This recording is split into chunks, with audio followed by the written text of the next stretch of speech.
Hello, family. I want to welcome you to the day three of the poultry production masterclass. I want to carry out sound check. If you can see the slide and you can hear me, I would like to hear from us. Farmer Rose, good evening to you. Can you hear me and can you see the slide? And everyone in the class. Good evening, sir. So I can see the slide and I can hear you clearly. Thank you. Okay, awesome. Mr. Dante, I hope you can see the slide and you can hear me. Okay, I can see it clear too. Okay, great. Thank you.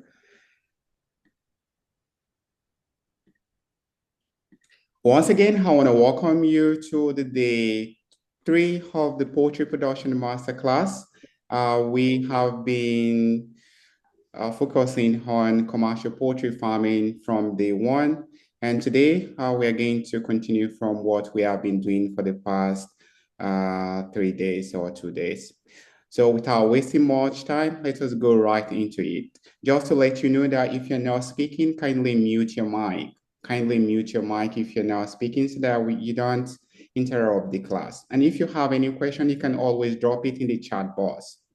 So once again, welcome to today's session. Today's session, we are going to cover layers production. We are also going to cover other aspects that we covered yesterday, just to finish the layers production, then we move on to broiler production. So yesterday we covered this breed selection, breeding program, the different breed for pullets, which is layers.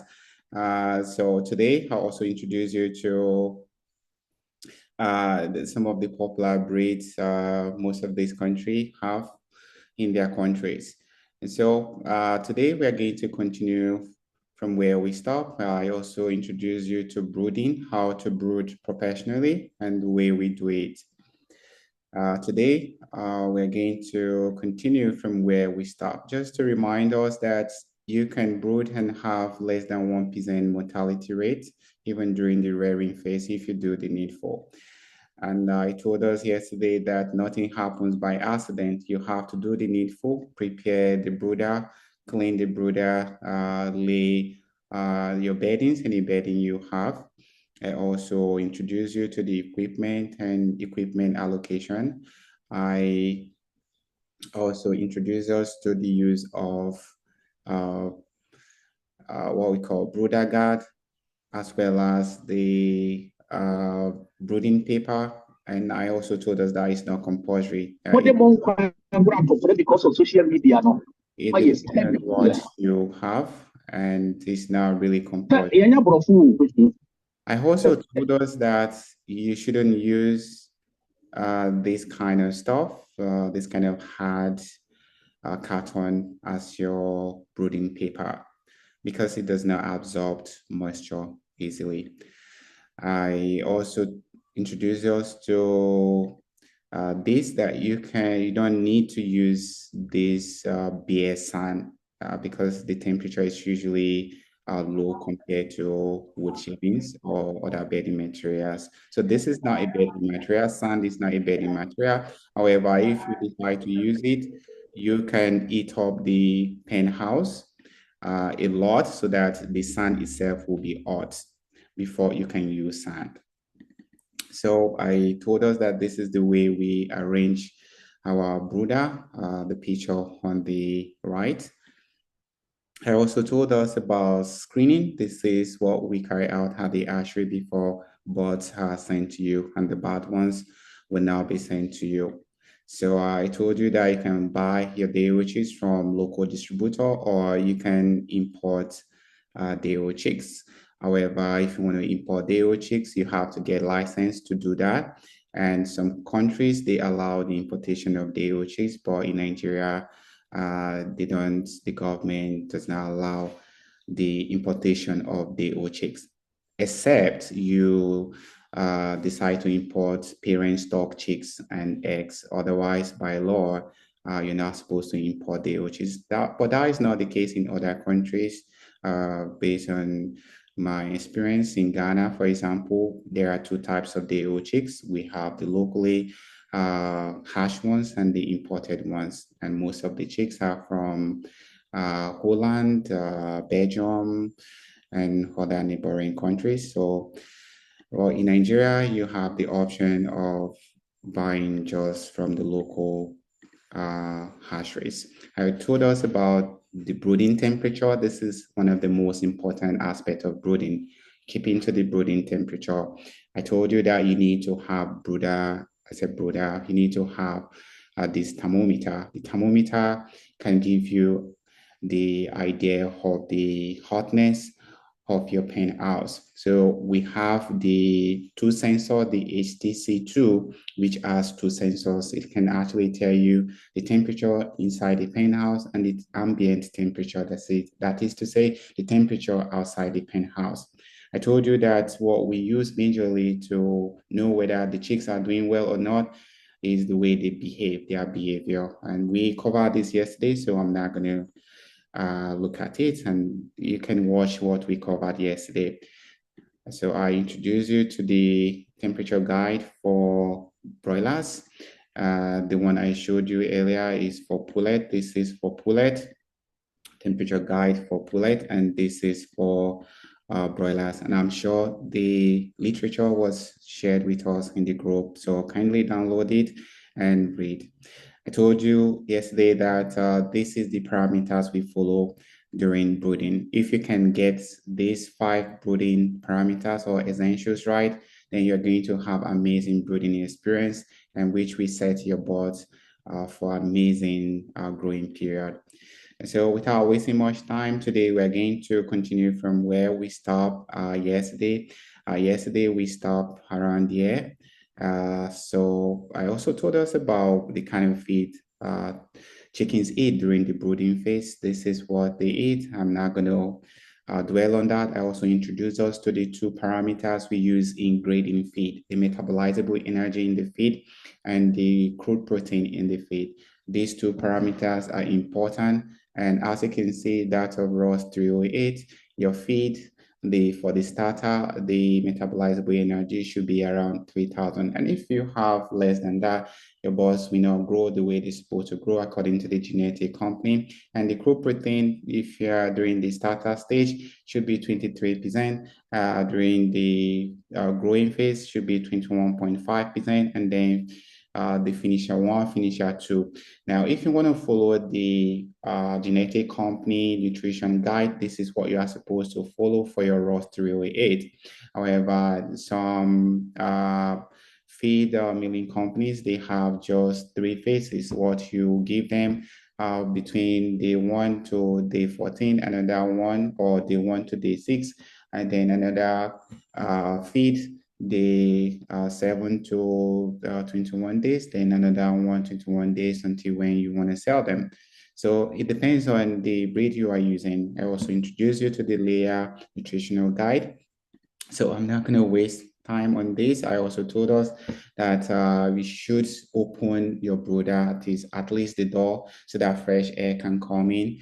This is so important. Otherwise, it can lead to stunted growth because the gases being generated by your, let's say, charcoal pots can actually suppress the immune system and the feed conversion ratio.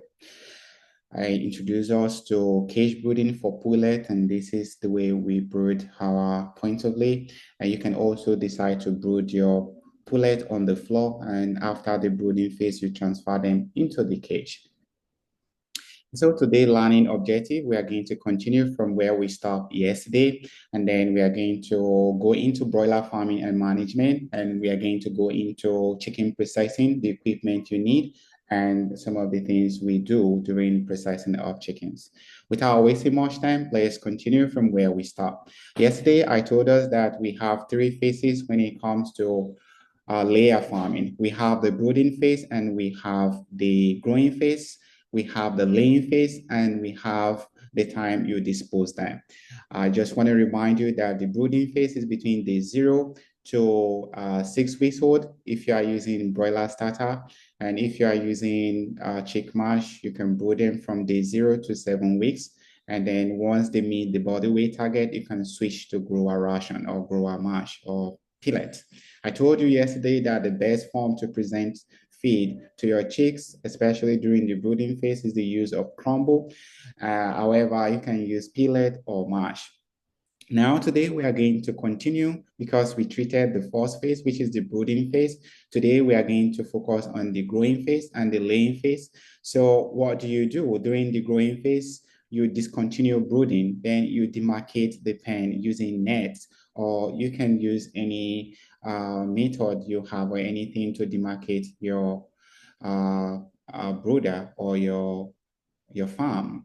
So if you are brooding inside the cage, you can select the ones that are not big enough in separate compartments so that you can give adequate attention to them. You can even increase their daily feed intake. This also applies to broiler farming and broiler growing phase. After the brooding phase, you can separate, and then the ones that are big, you just give them the normal feed, and the ones that are kind of in between, they are medium, you can increase the feed a bit. Then the ones that are really, really small, you can pump them with vitamin or anything that can boost their growth, and you can also increase their feeding rates or the daily feed intake for them just to catch up.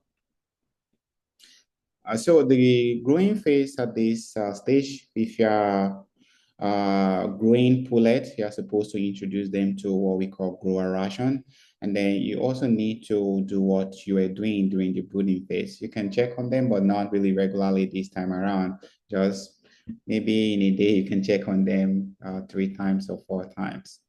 So you adhere to the vaccination medication guide, which will be given to you. Then you need to also change the bedding. This is typo. You need to change the beddings. That is to say the wood shavings if you are putting them on the floor. If you're not putting them on the floor, you don't need to change the wood shavings if you are putting them inside the cage or you're growing them inside the cage.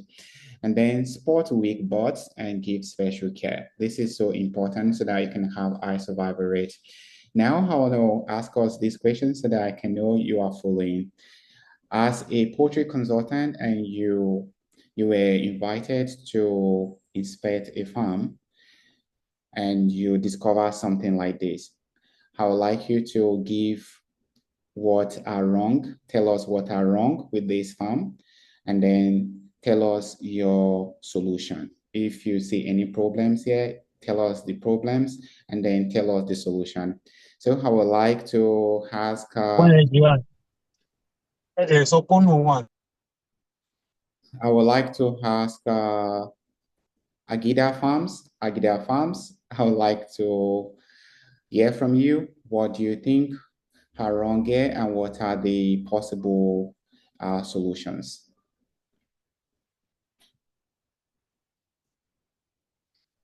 Okay, so I assume Agida Farm is in active in class. I would like to ask Mr. Hassan, can you speak to us? Okay, Mr. Jeff, are you in? Hello, Okay. Agida Farms. Okay, great. You can continue. Okay, in the left-hand side picture, I think the chicks are quite cold, so they're all congregating at the end or the wall. And in the right-hand side, it's overcrowded, so they'll most likely step on each other, um, and if and infect each other. So for the left-hand side, it's to make the place warmer so they can feed well. And the right-hand side is to separate the sizes of birds into different areas. Okay, awesome. Thank you for that contribution. I would like to hear more from us. I would like to hear more from us. Mr. Jeff, Farmer Jeff, are you in class? Mr. Dante, who would like to hear from you? What do you think are wrong here and what are your recommendations? Hello, I think I have an answer to the picture. Okay, great. Awesome. You can continue. All right. For me, I think the picture on the right shows overcrowding. There's extremely large numbers of birds just confined in a space, which could lead them to stress, reduced growth rates, and also they could be susceptible to diseases because of the overcrowding. Also, for in that same picture, you could see there are different sizes of birds. So there are different growth of birds in there, which I think is not ideally to have. Why for the picture on the left, I could see that the the placement of the feeders and drinkers are not sufficient or evenly distributed in the in the house. So what I could recommend is for those farmers they should provide adequate space, separate different ages of the birds so that the bigger ones will end up killing the smaller ones, and also to provide to increase the number of feeders and drinkers, and that's for the left picture. Thank you. Awesome. Thank you so much for the contribution. I would like to hear more from some of us in the class. If you want to say anything, please go ahead.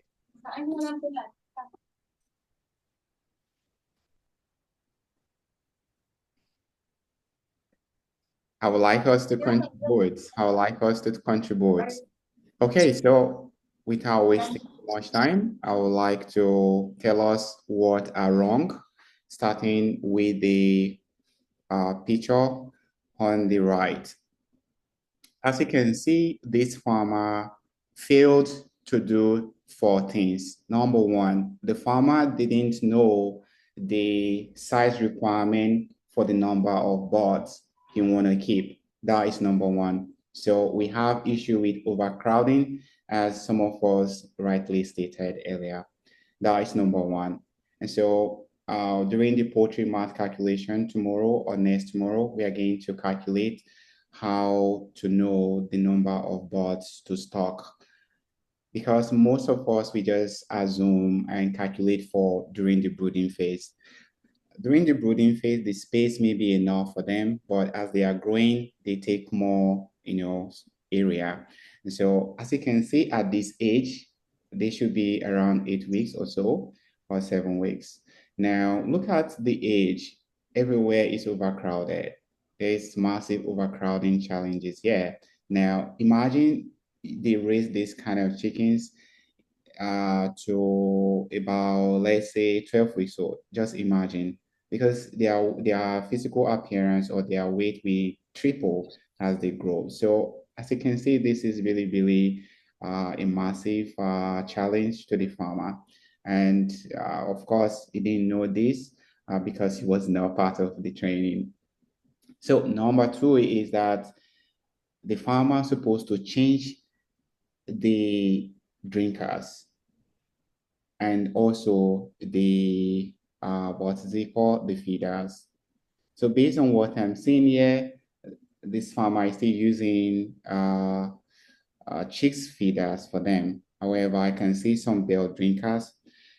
I also noticed that the bed drinkers are not enough, the drinkers are not enough, the feeders as well are not enough. As you can see from this photograph alone, we can't see any feeder around where they eat from. Probably the farmer is still using chick tray. No, at this age, you're supposed to withdraw your chick tray and your chick drinkers, because they have outgrown their stage. You are supposed to introduce them to adult feeders and adult drinkers. So the farmer then calculates or then allocate the right number of drinkers and feeders. So if I happens to be a consultant to this farmer, I will just ask the farmer to reduce the stock density. If the farmer has another pen house, I will ask the farmer to take some birds to the space. And if the farmer does not have another space, then I will have the farmer to sell part of the birds, or I will just ask the farmer to, manage the situation that way. And of course, there will be a lot of consequences. There may be mortalities, high mortalities, and there may be a stampede in the future. So the fourth thing, the third thing, how we, demarcate. That is to say, how we separate the birds or grade the birds, the big ones, then the ones that are in between, medium, and then the small ones, and then feed them very well. Because this farm or this pen is so large, I don't want a situation whereby there will be stampede. Stampede can occur. For example, during, let's say, rainy season, and there is maybe one heavy thunder, sound, the birds can actually, run, for safety, and they will just move to one angle, and you experience what we call stampede.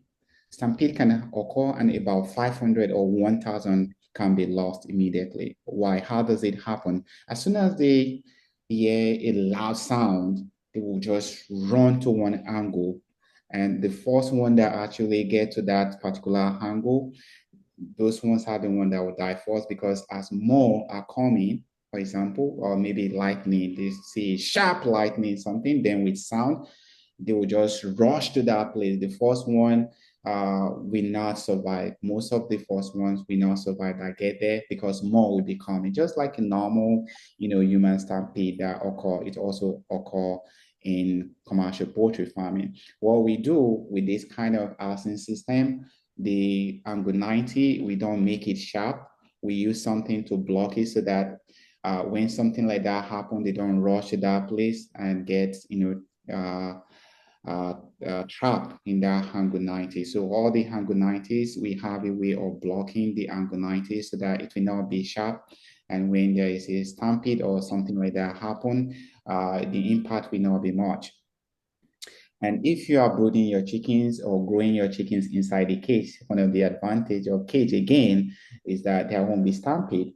And your stampede can also occur during the laying phase. If you have huge birds like this, stampede could occur. But if you are raising the birds inside the cage, stampede can never occur. And so moving on to the photograph on the left, the farmer isn't using beddings. Okay, I can't see any beddings. What I can see, okay, the farmer used tarpaulin to cover the surface. As you can see, the farmer used tarpaulin or something, let's say polymer material, and which is actually wrong. So that is number one. Number two, the farmer didn't arrange the feeders and drinkers professionally. Then the number one error here is that the birds are cold. The heat supply is really low. Because the heat supply is really low, the birds congregate.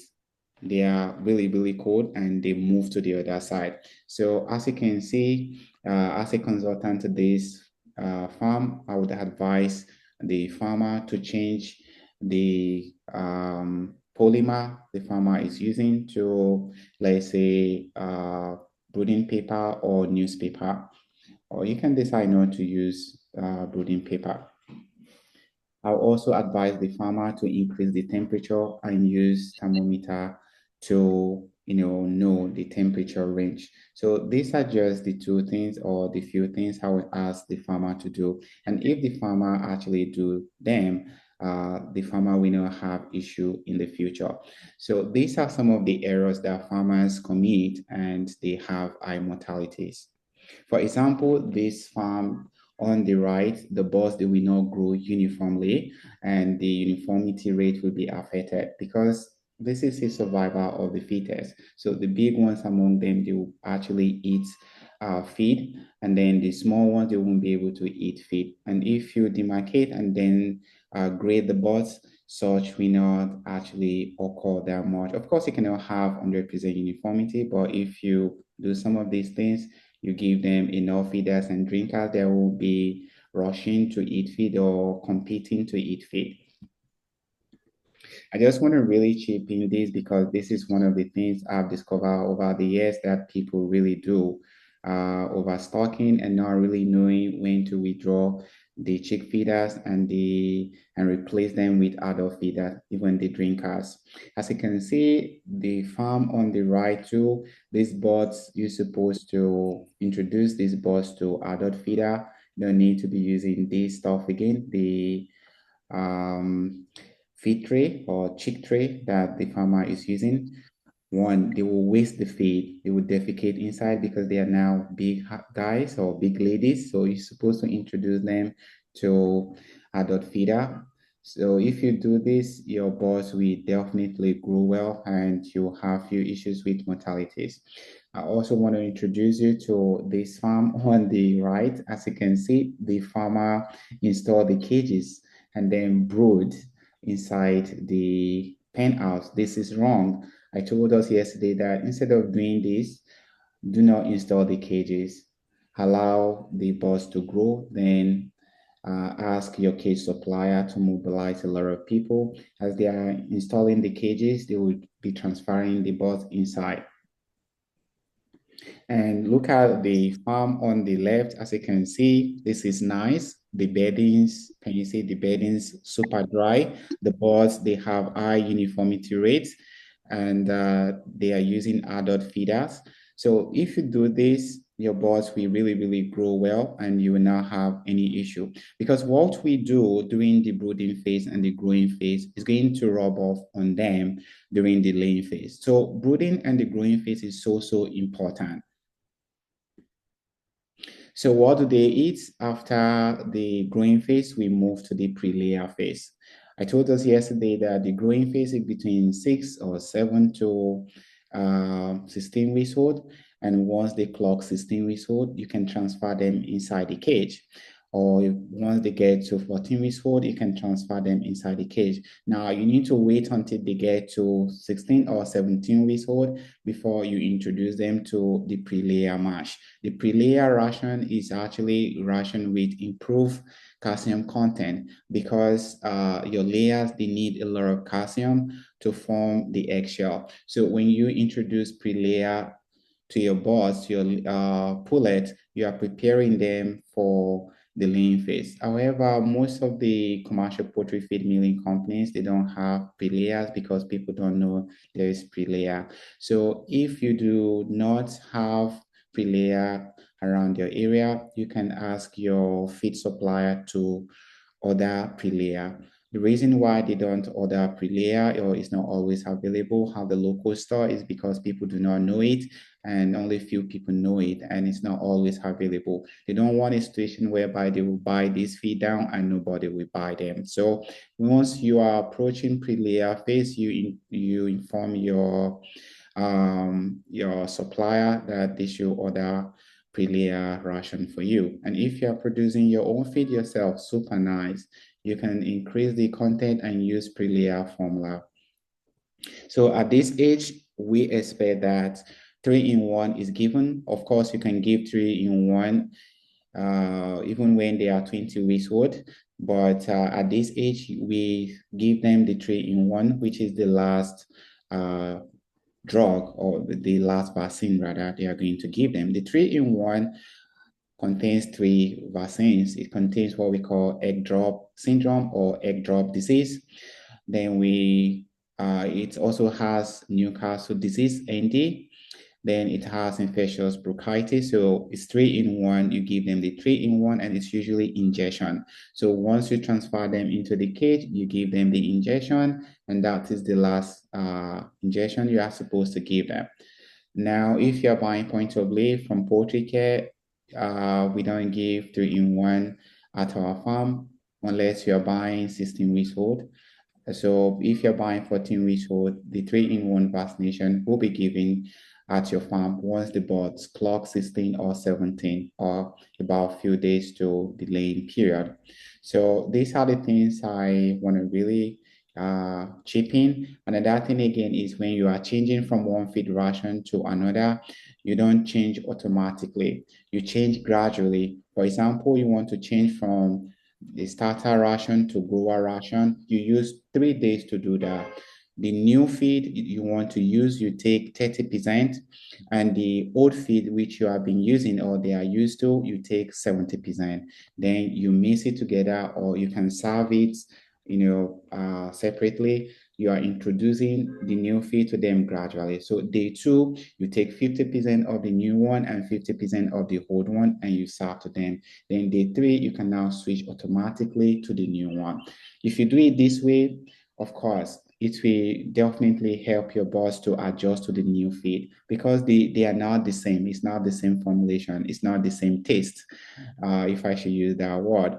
So you have to introduce the bots to the new feed gradually. Even when they are laying as well, you want to change from one feed brand, let's say brand A to brand B, you change systematically. Most time, if you change abruptly, it's going to affect the production. The production may crash and then rise. But if you change systematically, it will not affect that much. Now, if you are changing from a very good feed to a very bad feed, your production will crash, because the bulk they are used to quality feed, and now you are changing the feed to a low quality brand. The production will be affected. Now, if you decide to change automatically, or if you decide to just switch to the one that is very, very good, maybe you are using a low quality feed and you change to a high quality feed, the production will increase, it will not decrease. I also want to chip in this that before you change from one feed ration to another, you can also introduce the birds to vitamin. So during the changing period, you can introduce the birds to vitamin. As you are changing the feed, you give them vitamin as well. At this age, you don't want to subject your boss to too much stress, because the eggs in their body are now forming. So you don't want to stress them too much. Hence the reason we don't advise people to buy 18 weeks old. Normally, if all things being equal, at 18 weeks old, your boss is supposed to commence egg production. So you don't want a situation whereby you be, starving them and then putting them into a lot of stress. So I recommend you buy 14 weeks old. 14 weeks old is really good, or 16 weeks old. Any country you have, you can buy that 16 weeks old or 14 weeks old. The birds will spend 2 weeks or some weeks on your farm, and they will get used to your farm routine or farm condition before they go into laying proper. If you do this, it will help the birds to adjust. Now, the laying phase is between 18 to 100 weeks old. This is the revenue generating phase. Prior to this time, you have been investing. The brooding, the growing, the pre-layer has been investing phase. This is the time that you get revenue from your investment. And so at this age, the way we treat them, we take a lot of precautions, especially when we are changing feed. We don't just change feed anyhow. Another thing again, we don't do unnecessary vaccination and so on. So during the laying phase, we give them what we call Newcastle disease vaccine, which we call Lassa vaccine. The reason is because that virus is everywhere, the pathogen is everywhere. Most of us, we should actually ask, why is it that we don't give Gumboro vaccine to layers? The reason is because layers, they are attacked more. Newcastle disease is the virus that actually attack them more. And so the Gumboro vaccine does not really, or disease does not really affect them at that age. However, it can affect them, but the vaccine they have taken during the growing phase can actually help them to overcome the pathogen. But the Newcastle vaccine is so necessary for them, because you are keeping them on the farm for a very long time. So you give them the Newcastle disease vaccine, which we call Lassa, every 6 weeks or every month, depends on your vaccination schedule.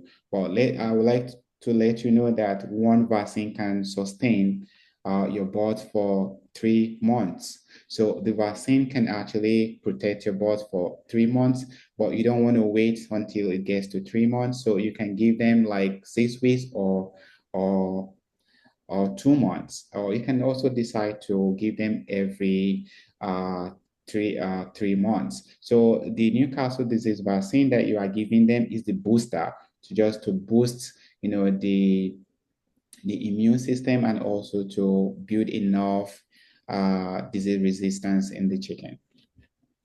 So at this age, you don't want to, administer anyhow antibiotics unless the one prescribed. And when you are buying antibiotics, maybe your chickens are not feeling well, always read always read the back, because if you give them anyhow antibiotics, there are some antibiotics at the back, they will tell you that these antibiotics, the side effect will crash your production. So if you give that kind of antibiotics, your production will crash.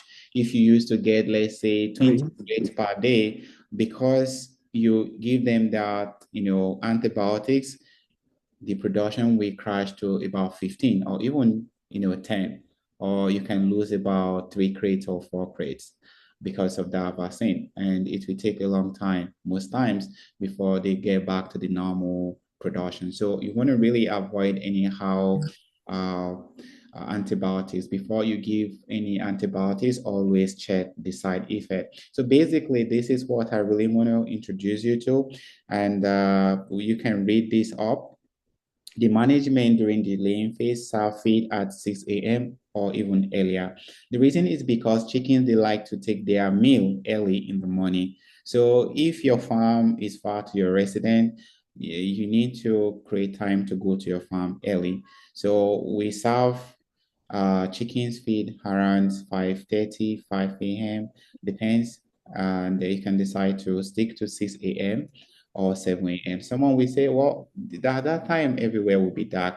That is why we have what we call lighting program. As we move on, you're going to see lighting program. So the best time to feed your bird is actually early in the morning, and we give them the large share. For example, if you are supposed to feed them 10 bars per day, in the morning, you can serve up to 6 or even 70%. And towards the evening, you can serve the remaining one, because during the morning time, they eat a lot. And hence the reason, if you happen to go to the village very early in the morning, you see those village fowls, they will go out, and you begin to wonder, why are they out at this time? So they have been fasting and they want to eat as soon as they see the meal in the morning. And secondly, they like to eat during the cooler part of the day. And because we're in the tropics as well, we want to avoid feeding them during the hotter part of the day. So we want to feed them in the morning, and then towards the evening, we give them the balance of what they're supposed to take per day. Every day, you are supposed to walk around the pen house to inspect birds, remove mortality. We walk around pen houses, especially large pen houses, purposely because we want to remove mortalities, that is, birds that are dead or that are sick. It's just normal. And then you also want to coil the birds if there are weak birds inside the cages, or the ones you see that are not really coping well. Then you check for 40 nipples. Every day you are supposed to check the nipples. Is the nipple releasing the volume, the right volume of water? If the nipples are not working properly, you can adjust it or clean it or blow it, because most people, their chicken die because the nipple in a particular cell is not working again, or something block it, and those chickens, they die due to starvation. So you need to check the nipples to be sure that the nipples are working every now and then. And then redistribute the feed once you serve the feed. After 1 hour, go back there and use your hand to rub the feed. That will encourage them to eat more. And then pick your bird twice. For those raising their birds in battery cage housing system, you can pick them twice within this period, 2 p.m. and 5 p.m. And if you're raising your birds using the deep litter housing system, you can pick your eggs, let's say 4 times or 3 times. The reason is because you don't want the eggs to be dirty, and you don't want egg eaters to eat your eggs. Moving on to the last phase, which is the disposal phase. At this phase, you sell them. You can decide to sell them at 80 weeks old or 100 weeks old, or when they do not, their production does not make sense again. That is what we do. So if your birds are not laying the way they're supposed to lay, or if your flock, you are having issues and you did everything possible and nothing forthcoming, you have brought vet doctors and they have administered a lot of drugs and they keep on dying, or they're not producing the way they're supposed to produce, something is wrong. So you have to sell them. Now, I've discovered this due to my work with farmers. They do not know this. You don't need to wait for long if your birds are not producing the way they're supposed to produce.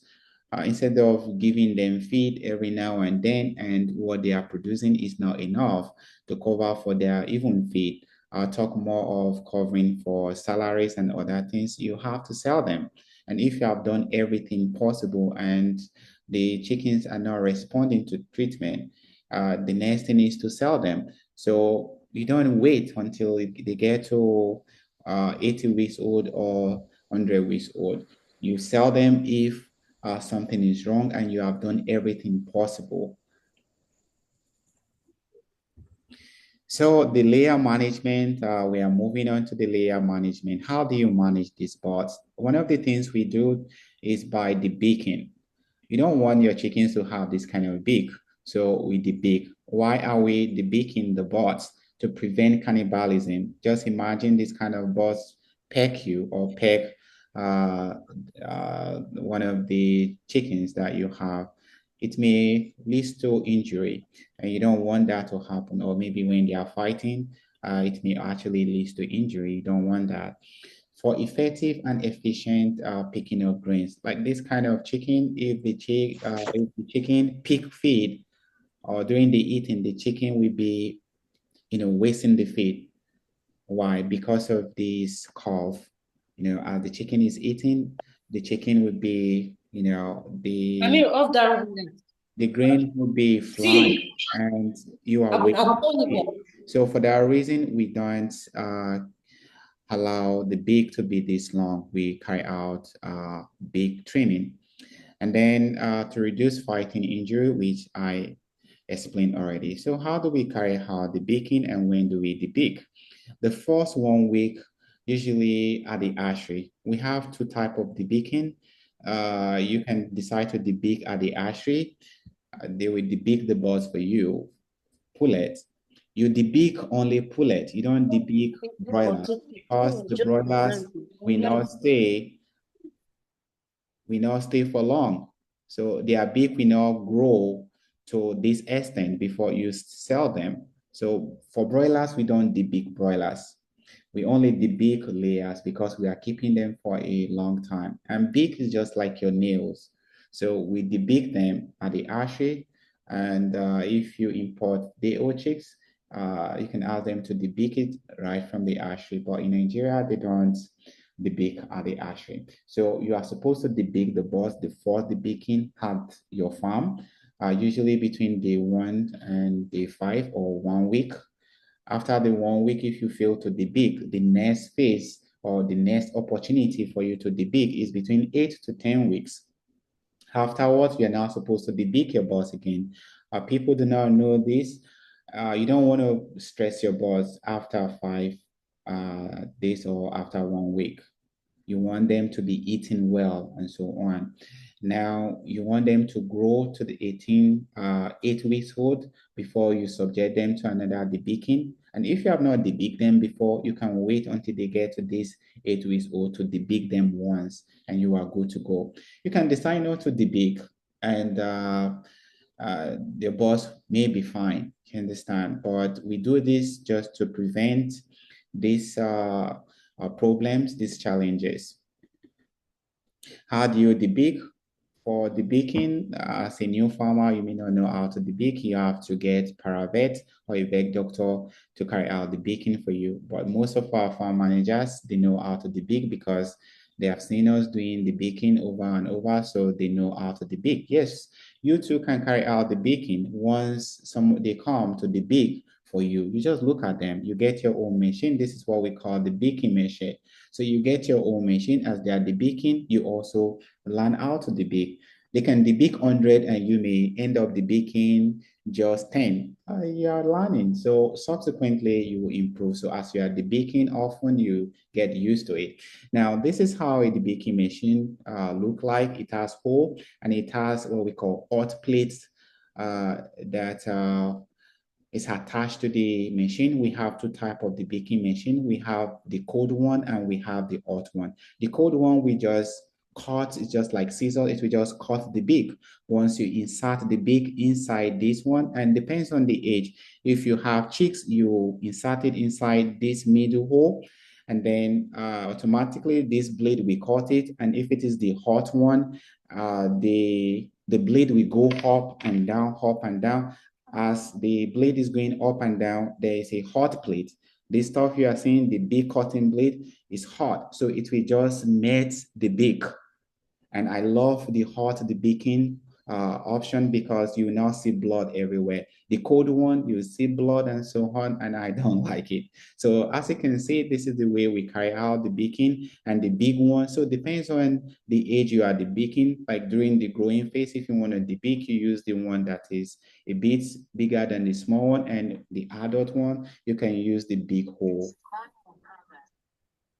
Then you can decide to use the hand debaking machine. This one is super easy and super cheap, and it's just direct, just like you cutting your nails. So you just plug it and use it. It's super easy. We usually add vitamin K to their drinking water 48 hours before and 48 hours after, and you can also decide to use anti-stress before and during the baking.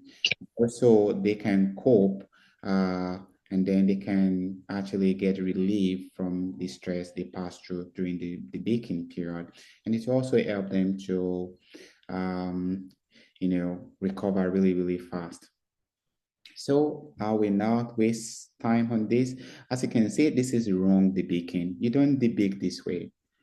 We debake, in a very, humane manner. This is completely wrong. Can you see this? This is wrong. You just debake. Just cut little, not cutting their nostril. As you can see, this will affect their production. So look at this, the picture on the right was from our client, and she didn't know. And we taught her that this is not how to debake the birds. This were the way they debake all of them. And the birds, they were not doing well. As you can see, this is so cruel. So it's not really cool to debake your birds this way. Professionally, this is the way we debake. But you can decide to really trim it at the same time, the picture on the right, on the left rather.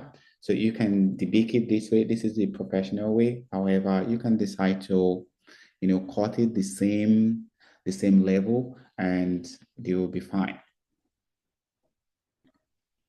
So the laying phase, I want to let you know that this is what they eat. They eat layer mash. So during the laying phase, you give them layer mash and you don't change your feed up and down. Please do not change your feed up and down, and change your feed change to layer mash when your birds commence egg production and they eat 5% daily production. Say, for example, you have 1,000 birds.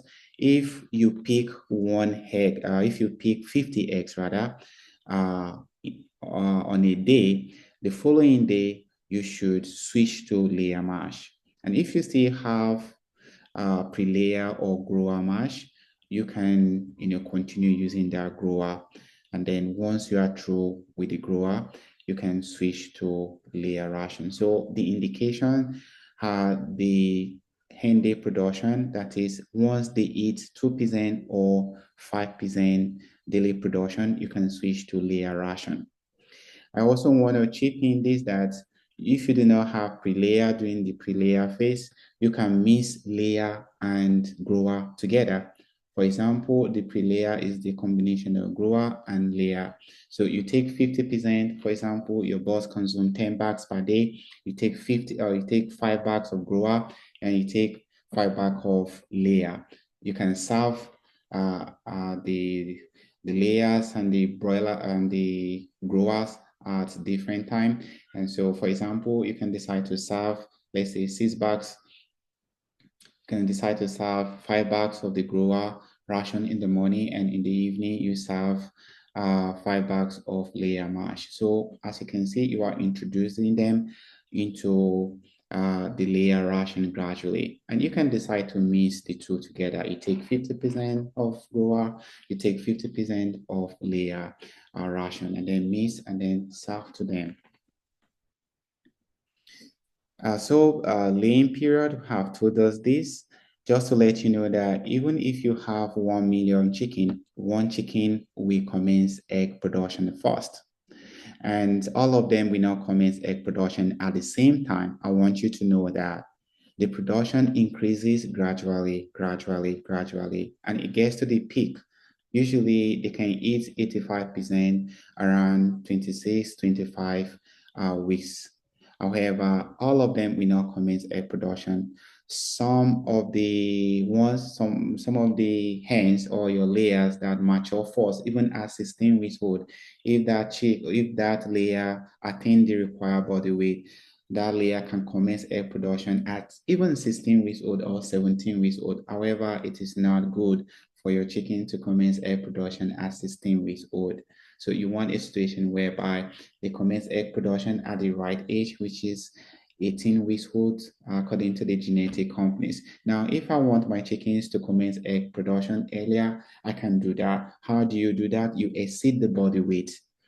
For example, they're supposed to weigh 1 kg at 12 weeks old.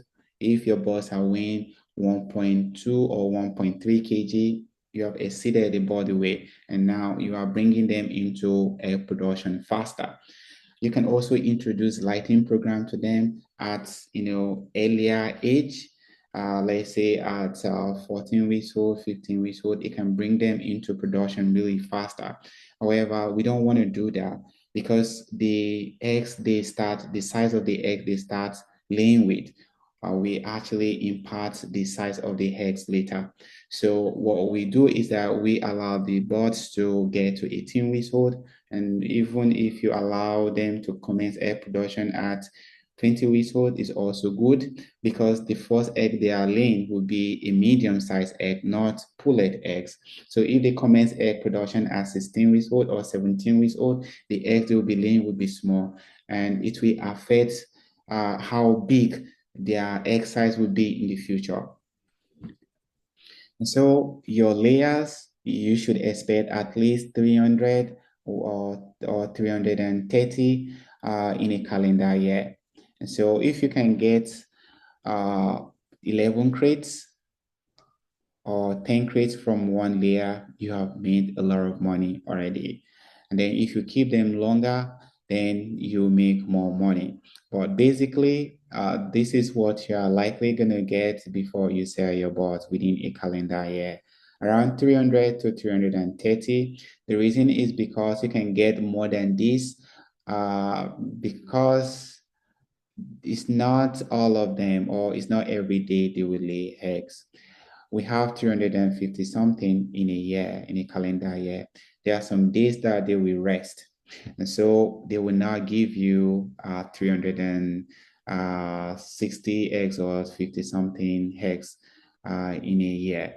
So expect to have something like this within this range within a calendar year if all things being equal. So egg production begins with 1 egg, as I said before. And I want you to look at this. I want you to look at this. Are we still in class, please? Yes, sir. Yeah, we are together. Okay. Yes, you are in. Okay. Let's see. Yes, but the network is fluctuating. Yes, we are still here. Okay, awesome, awesome. Awesome. Okay, so as I was saying, egg production begins with one eggs and one egg rather. And as you can see, look at this layer. Let us count the number of eggs, the crates of eggs rather. 1, 2, 3, 4, 5, 6, 7, 8, 9, 10, 11, 12. Amazing, isn't it? So if this chicken lay this number of eggs, I think the chicken has done a good job. 12 crates of eggs, that is about 360 pieces of eggs. So you can decide to sell this mama here. You can decide to sell the layer because the layer has done amazingly well for you. And you can decide to keep the board for a longer time to get to 400 or 450 something. And so I just want to chip in this, as I said before, that all of them will not commence egg production. So between 18 or 20 to 40 weeks old is their peak production. I was talking about peak production the other time. So that is their peak production. If you are supposed to get 93% per day, that is the window your boss can get to 93%. And how does the daily production increase? It increases in a geometrically pattern. So for example, if they commence egg production, say for example, out of your 1,000 bots, 5% commence egg production, and you pick 5 crates per day today, let's say 5 crates today. Tomorrow you are going to get roughly like 7 crates, and then next tomorrow you are likely going to get 10 crates, and then the following day you are going to get, so the increment will be in crates and not in just numbers, especially during this window before they hit their peak production. However, between 41 to 60, this is the time you're going to have what we call stable production phase. So the production will not, switch that much. You'll just be getting like, 1 crate difference or some pieces difference. This is the stage you're going to just get, just minimal variation. If you pick let's say 20 crates and 10 pieces today, tomorrow you can pick 20 crates and half, or you can pick 20 crates and 5 pieces and so on. So it's not going to be much. It may not get to crates because the production at this level is stable. We call it the stable phase. Now, the increment is in arithmetic order, so it's going to increase arithmetically. So I want you to know that. And once they get to 61 weeks old, the production will start nosediving. As you can see, you don't want to change feed at this age anyhow. For example, you are out of feed, you just go to your feed vendor, give me top feed or give me Aquaba feed, just like that. No, you want to be consistent. If you are using one brand, be consistent. Be consistent. Not that you go to the vendor and you just anyone that is available, just give me. No, the formulation they're not the same, and the way the feed also taste are not the same. So you don't want to be switching, because if you are switching, it's going to affect them and it will affect their production. At this phase as well, we change to what we call layer 2. From 61 downward, we change to layer 2. And if you want layer 2, you inform your feed supplier because they don't stock layer 2. So we have layer 1, layer 2. The layer 2 is usually cheaper, about some cents difference or 100 naira difference kind of stuff, because the nutrient requirement is as reduced, so the price is usually lower, slightly lower. So moving on to some of the questions we normally get: how do I know the quantity of feed to serve my layers? The answer is this: it depends on the age. So you need to check the daily feed intake table and calculate using the formula I'm going to show you. So the quantity of feed you are supposed to serve during this phase, for example, during this whereas it during 18 weeks old is different from when they get to 24, 30 weeks old, because they are now big mamas.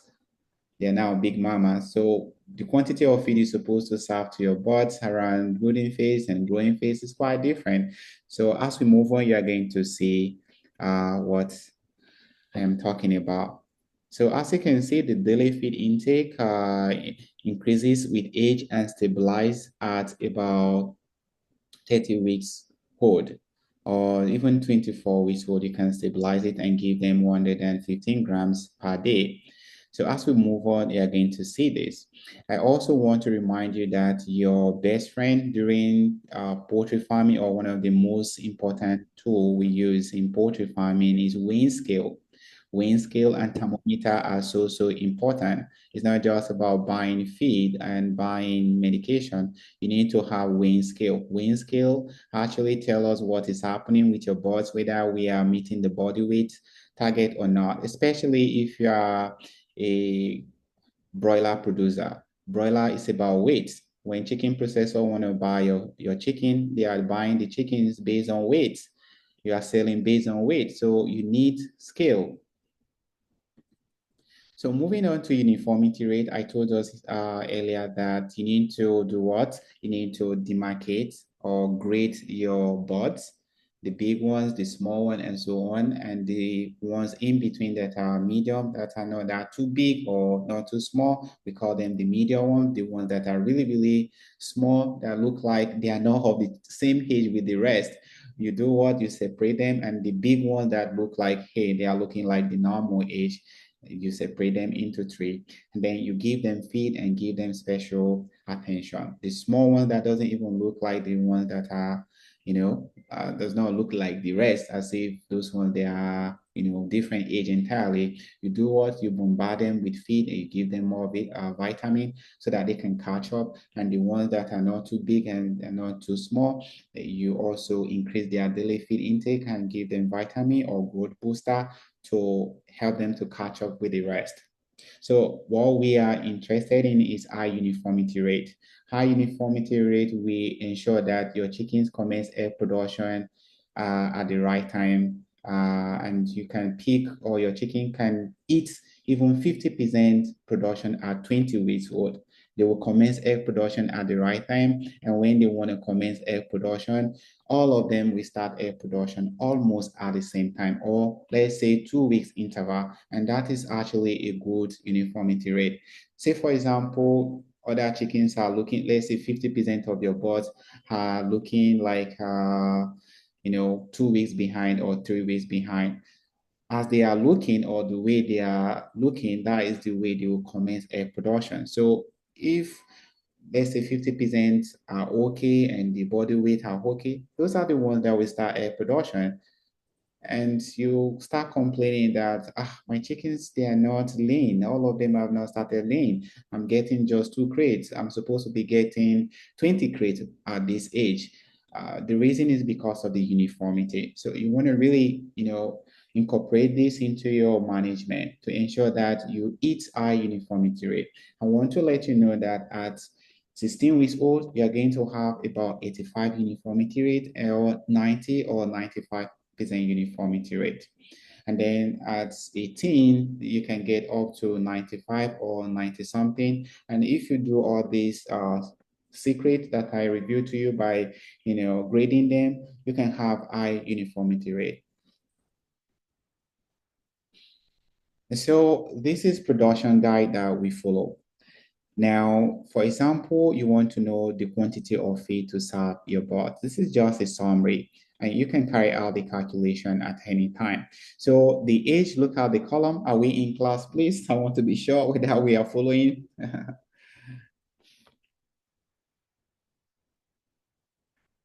I would like to hear from us. Are we following, please?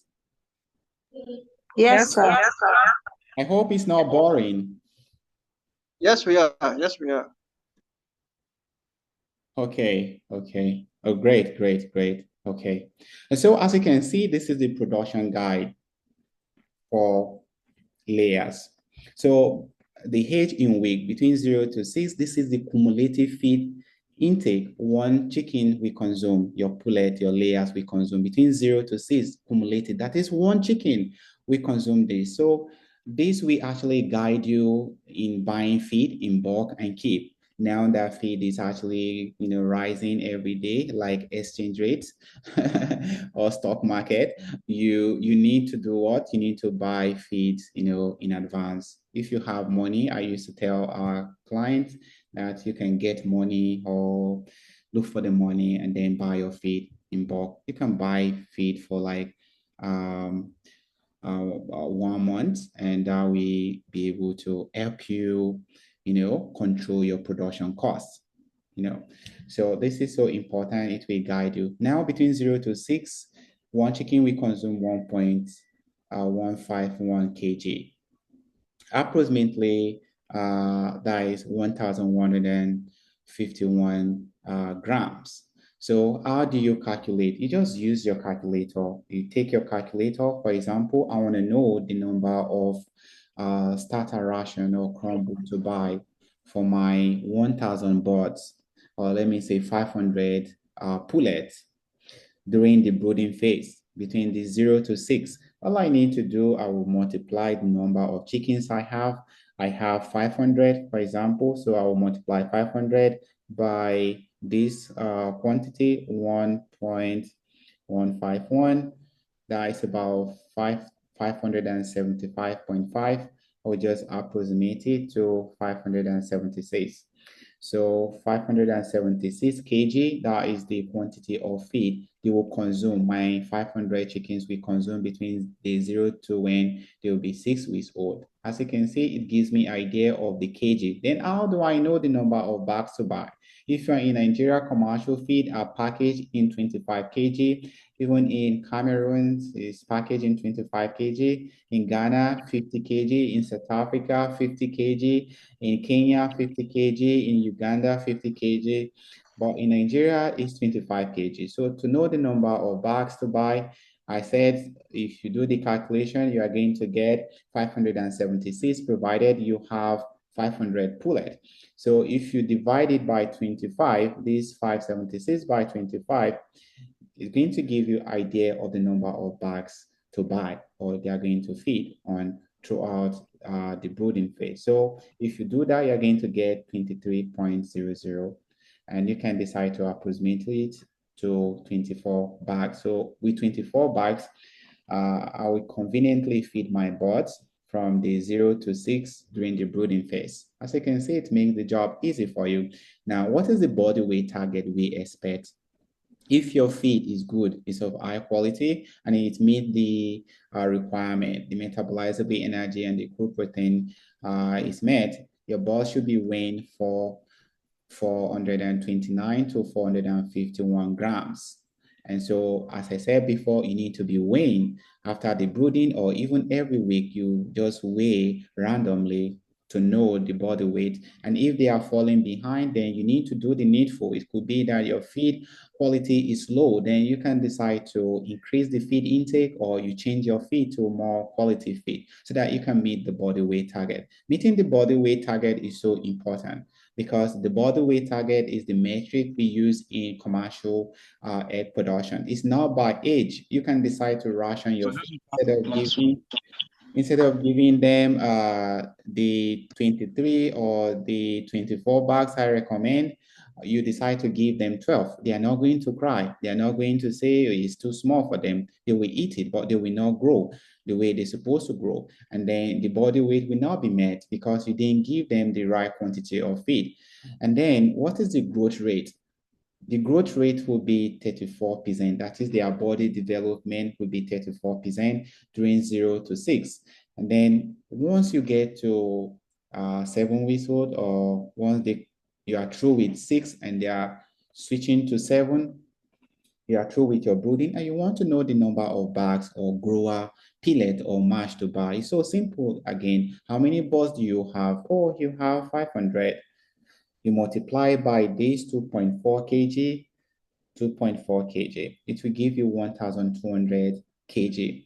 You divide it by the, how chicken feed is packaged or bagged in your country. In Nigeria, it's 25. I will divide it by 25 to know the number of bags to buy. That means I'm going to buy 48 bags. Can you see their feed intake is increasing? Between 0 to 6, the feed intake was 23 bags cumulatively for all of them. Now, between 6 or 7 to 12 weeks old, that the feed intake increase, because as they are aging, the feed intake also increases from 22 or 23 to or 24 to 48, almost double. Can you see? And then the body weight at the end of 12 weeks old, they should be weighing between 9,975 grams rather to 1,025 grams.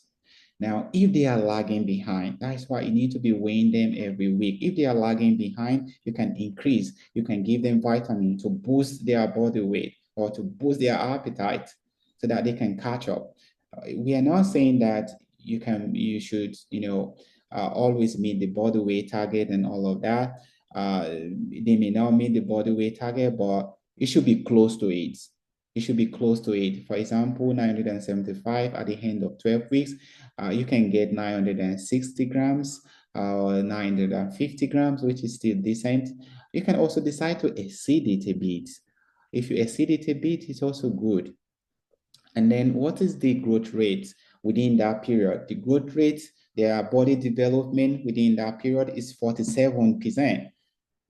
So that means between these 1 to 12 weeks old, if you had 34 plus 47, that is 37, 34 rather, plus 47, that is 81. So between day 1 to 12 weeks old, the body development of your layer have gotten to 81%. Now, between 12 to 18, you get the 100%. So the development between 12 to 18 is just what? It's just 19%. So what happens during the brooding and the growing phase matters a lot. Matters a lot. That is the phase that we establish the foundation, we lay the foundation. So if you fail during the brooding and the growing phase, you need to do something during this phase. For example, if you do not meet the body weight target, you need to do something between the 12 and 8 weeks. And how do we do that? Now, if your body weight target, you do not meet it, you are giving them grower. We know that grower, is just to sustain them, does not really make them to hard weight like that. So you can decide to incorporate broiler finisher, and you can mix it with the grower so that the ME, the metabolizable energy, and the growth protein of the feed will increase, and it will make them to hard weight. And you can do this for just 2 weeks because you don't want them to hard fat.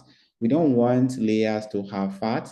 However, you can incorporate this broiler finisher if you do not meet the body weight before they commence egg production. You don't give broiler finisher to them, when they commence egg production because they don't need fat. And you don't subject them or place them on finisher for more than 2 weeks. Within just 1 week or 2 weeks maximum, and you give them broiler finisher, it will, boost their, weight. And that is actually enough to help them regain the body weight target. So as you can see, if you want to know the number of bags to buy, you do the same thing. And then at the end of 18 weeks old, we expect your boss to be weighing 1,438 grams or to 1,500 grams. And I also want you to know that in egg production, weight is our metric. Therefore, it is not about the age, but the weight. If your boss are, let's say, 22 weeks old, 23 weeks old, and they are weighing 1.3, they will now commence egg production. They have to meet the body weight target before they can commence egg production. I want you to know that. So when you're buying point of lay, you also need to know that it's about weight. It's about weight. And if you receive your point of lay, you can, because they are going to lose weight like 10%, you can read it up. When you transfer boards, they are going to lose weight. So you are supposed to place them on finisher for like a week or some days so that it will boost their weight. so that they can catch up. Now, I have some clients who, what they do is that they ration the feed. They are farmers, they brew the chickens themselves and grow the feed themselves, but they ration the feed. Reason being that they do not plan, they do not calculate, and the feed just increase, or they do not know some of these things. Because the chickens are now complaining, they just give them feed, what they have or the quantity they can buy. For example, your boss is supposed to consume 15 bags per day. Because you do not know this, you just give them 10 bags every day, and you don't even know that you're supposed to check their weight every now and then. Trust me, they will not weigh the body weight they're supposed to weigh when they get to 18 weeks old. And for that reason, they will not commence egg production until the chicken commence, or until the chicken attain the body weight. Now, the chicken that attain the body weight at 18 weeks old or 19 weeks old, we commence egg production. Now, the ones that are still lagging behind, that have not commenced or that have not attained the body weight, we now commence egg production. Hence the reason you see some farms, for a long time, they will have, just 50% of the birds laying when they commence egg production. At 25 weeks old or 30, 27 or 28, they'll still be getting 20% production. No, at 28, 30, you're supposed to, that is their peak. You're supposed to get 80 something. But because the ones that are laying are the ones that meet the body weight target. And so the ones that are not laying, we now commence egg production until they meet the body weight target before they commence egg production. So I want you to know that. So egg production will commence when your boss attain this body weight. So we'll be moving on. How do you calculate the quantity of feed to serve your boss? We're going to do this math when we get to the poultry math. It's so simple. You check what we call the feed daily feed intake guide. This one, for example, this is for Isabra. For example, you have 500 bots. I'm going to use 500. You check, are we following, please? Can we see the age in weeks? I would like to get a response if we are following. Yes, we're following. Yeah. Okay, awesome. So as you can see, you look at the age in week, then the age in days from 0 to 7. Can you see it? Then you check the feed intake per bird per day in gram. The minimum you can serve. This is the maximum. Let us use the maximum. So if you are using the maximum, you have 500, you multiply 500 based on this formula here. You multiply the daily feed intake per bird by the number of birds you have. So let us do that. If you do that, 11 grams multiplied by 500, that will give you 5,500. Now, you want to work with kg because kg is easier to work with. So you convert your grams to kilograms, especially if your birds are just small. But if you have 10,000 and so on, and when you do it, you still have, grams, you need to also convert it to, kg. So if you do that, this one, we divide it by 1,000 to convert it to kg. As you can see, is 5.5 kg. And what are you supposed to do? You use your scale. You can use your scale, the more rugged one, to measure the feed, and then that is what you are going to serve to your birds. So this 5.5 will be what your birds, your 500 birds will consume every day from day 1 to 7. So every day you measure 5.5. This 5.5, you don't give them at once. You give them small, let's say in the morning, in the afternoon, in the evening, or you can make it 5 times to just give them, but just know that what they're supposed to consume is 5.5 kg. In commercial poultry farming, we measure things. It's a science, and so we don't overfeed, we don't underfeed unless we want to meet a production goal. So this is what you do. I would like us to carry out this calculation. Imagine you have 200 chickens. How many feed or quantity of feed are you supposed to serve when they clock 12 weeks old? Using the maximum daily feed intake. I'd like to hear from us. One of us should carry out the calculation and also explain how to go about it so that others can catch up.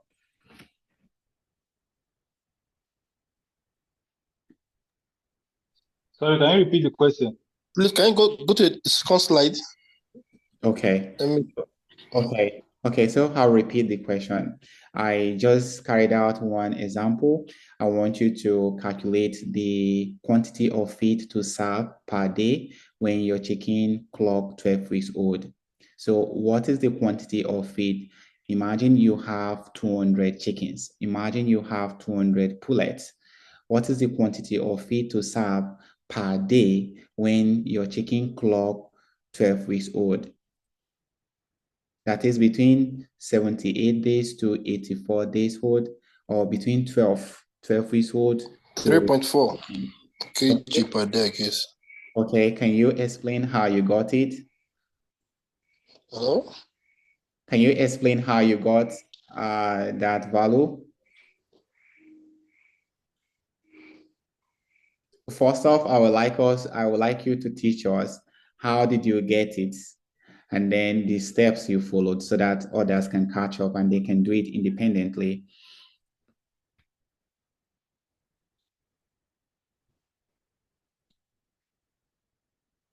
Okay, it's like we are now following. Is anyone in class that can explain to us? Hello, I think I got 12.8 kg, 64 times 200. 64 times 200. Can you explain? Can you explain, please? How did you the steps so that I took the maximum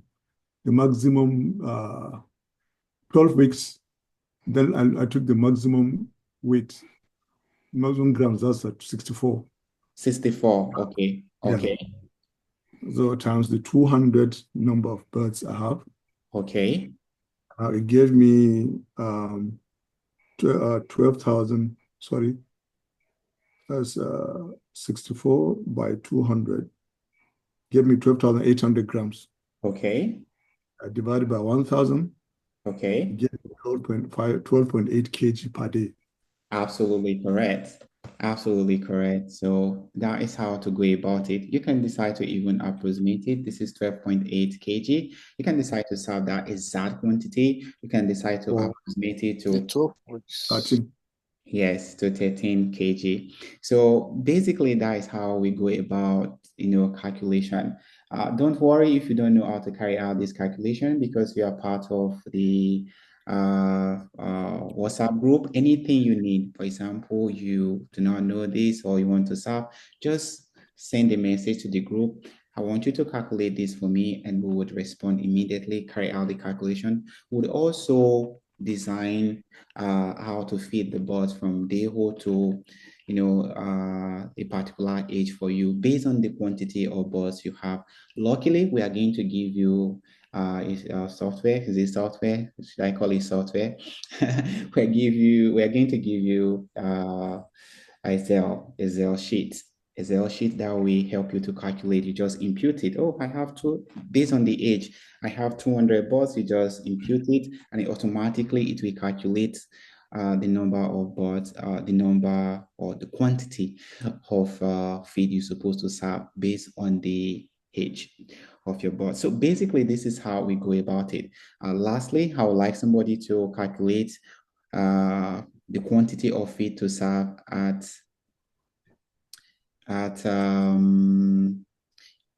let's say 18 weeks old. Imagine you have the same 200 chickens.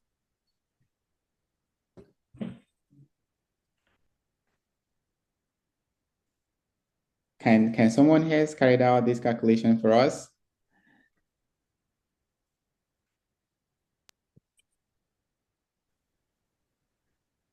$18 kg. I think I get maybe 18 kg. 18 kg. Yeah, I got what did I get? 24.6. 18 kg. That is 18 kg. 18 kg. Okay. Yes. 18 kg. Okay, absolutely. Absolutely. We got it. We got it. Fantastic. So that is how to go about it. We are going to give you, I'm sure they must have sent this stuff to us in the group. So this is what we follow, and this is how we calculate, and we are going to share the Excel sheets template so that you can go through it. So the grain feed size, I'm going to introduce you to this. And I want you to know that as your chickens are growing, the size of the feed will also increase as well. During the chick mash or your crumble, the size of the grain is usually 3 to 6 mm. And if you're producing your feed, when we want to produce chick mash, we insert the sieve. We insert it inside the grinder or the hammer mill, and whatever the hammer mill is grinding, it will just be exact 3 to 6 mm in diameter. And then the grower, the size of the grain is usually 6 to 8 mm. And when we want to produce grower ration, we insert the grower sieve, and the corn and the macro ingredient and the other heavy or solid ingredient will be ground based on this, diameter. And then for your finisher and your layers, we use the sieve size between 8 to 12 mm.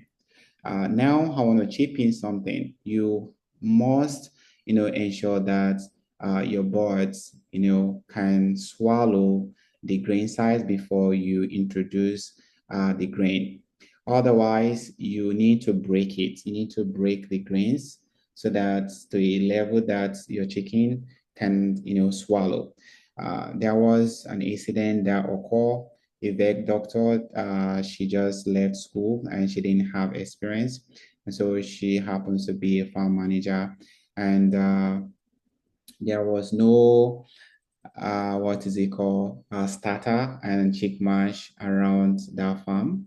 The vendor disappointed them. And so she encouraged them to get grower ration.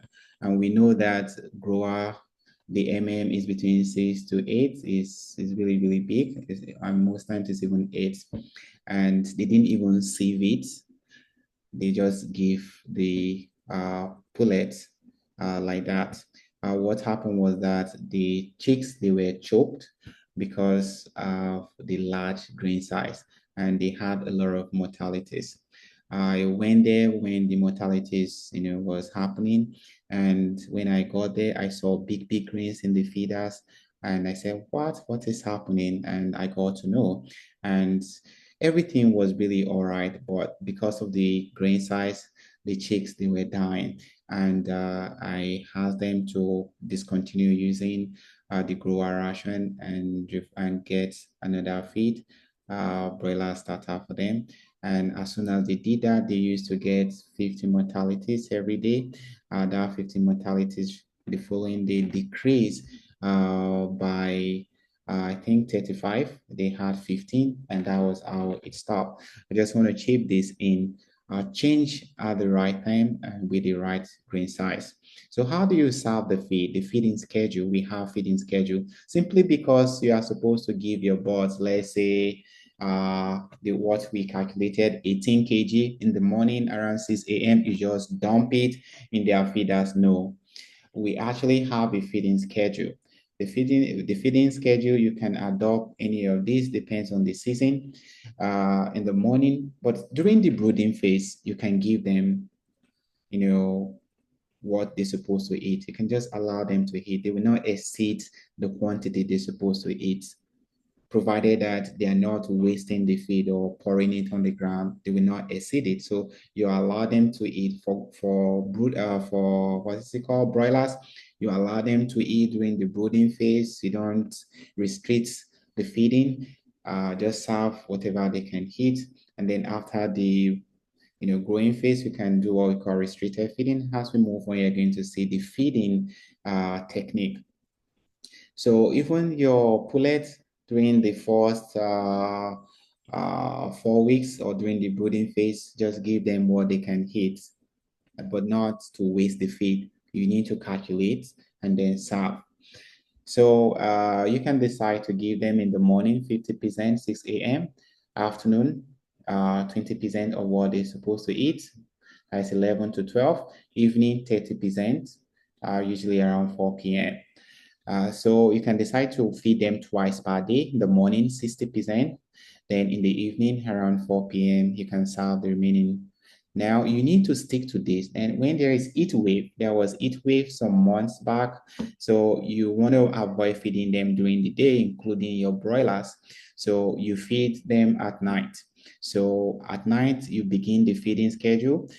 12 a.m., you put on your solar, or you on your gen, or you put on your light if you're connected to power grid. And then you feed them for 1 hour or 1.5 hours or 2 hours. Then in the morning, around 6 a.m., you give them 40%. Then in the evening, as you can see, we avoid giving them feed during afternoon systematically. At 5 p.m., we just give them feed. Of course, every day they are taking that right quantity of feed they're supposed to take. It's just that during the day, we are now giving them feed because if you give them feed just like humans, when you eat food, especially hot food, of course, you are supposed to perspire. You're supposed to sweat. But chickens, they do not have sweating glands, so they have heat wave. And because we are in tropical region in Africa majorly, we tend to have a lot of heat. Ordinarily, the temperature would be around 35 degrees Celsius, even when it is raining at times. And and the temperature your chicken's supposed to do well, the optimum temperature for chickens is usually 25.5 or 26.5 degrees Celsius. Now, even when it is raining, you are having 30 something degrees Celsius. So, but they tend to adjust, they tend to adjust to their environment, but it's actually affecting them. So we want to really avoid that, hence the reason we use night feeding program. Now, moving on to how to make your chicken lay big eggs from the start. Now, you delete the first egg. Excuse me, please, Mr. Palmer, Innocent. Okay. The page you just left, the heat wave feeding period. Is it saying that we are going to give them less food at that time? Because from what I'm seeing here, morning, night, morning, and evening, the total is 80% of the feed. Oh, that must be a typo. The evening will be the last one you are going to give 40. Okay, so it's 20, 40, 40. Yes. Night 20%, morning 20%, 40, and evening 40%. Yes. That's all right. So for example, you served, okay. For example, you serve 10 bags per day, or you serve, let's say 5 bags per day. How do you calculate all these 20%, 40%, and so on? 20% simply means 0.2. So you multiply 0.2 by the number of bags you serve them per day. If you serve 5 bags per day, that is 0.2 by 5. They're saying you should do what? Serve 1 bag. In the evening, you serve 1 bag. In the night rather, you serve 1 bag. I'm going to repeat myself. How do you carry out this calculation? Provided, imagine you have or you are serving just 5 bags per day. That is what they're supposed to consume per day. How do you calculate all this 20, 40, 40%? So you convert this 20 to percentage, which is 0.2. How do you do that? 20 divided by 100, it will give you 0.2, and that 0.2, you multiply it by the number of bags you normally give them per day. We are using 5 as an example. So we multiply the 0.2 by 5, that is 1. That is to say, at night, we are going to serve just 1 bag. Then in the morning, 40%, that 14% is 0.4. You multiply it by the 5 bags, that is about 2 bags. So you are going to serve 2 bags in the morning. And we expected him to finish that 2 bags before 12 or 11. Then in the evening, of course, the temperature is now cool.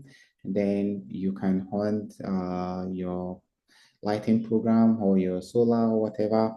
Then you calculate it again, which is 40%. You serve the remaining 2. As you can see, 1, 2, 2. Now, if you are serving 10 bags, it's super easy. 2%, just 2. In the evening, 4 bags. In the morning, rather, 4 bags. In the evening, the same 4 bags. So moving on to how to make your chicken lay big eggs. I told you that we don't encourage our chickens to lay eggs at 16 weeks old or 17 weeks old. We want them to mature. The first thing you do to make your chickens to lay big eggs starting with big eggs or medium-sized eggs, because we have about 4 classes of eggs. We have the pullet eggs, we have the medium-sized egg, we have the large, we have the extra large, and we have the extra large, as you can see. So we want our chickens to start laying eggs with the medium-sized eggs. So how do you do that? You delay the time they're supposed to commence egg production. How do you delay the time they're supposed to commence egg production? One, we do that using the lighting program. We don't introduce them to light.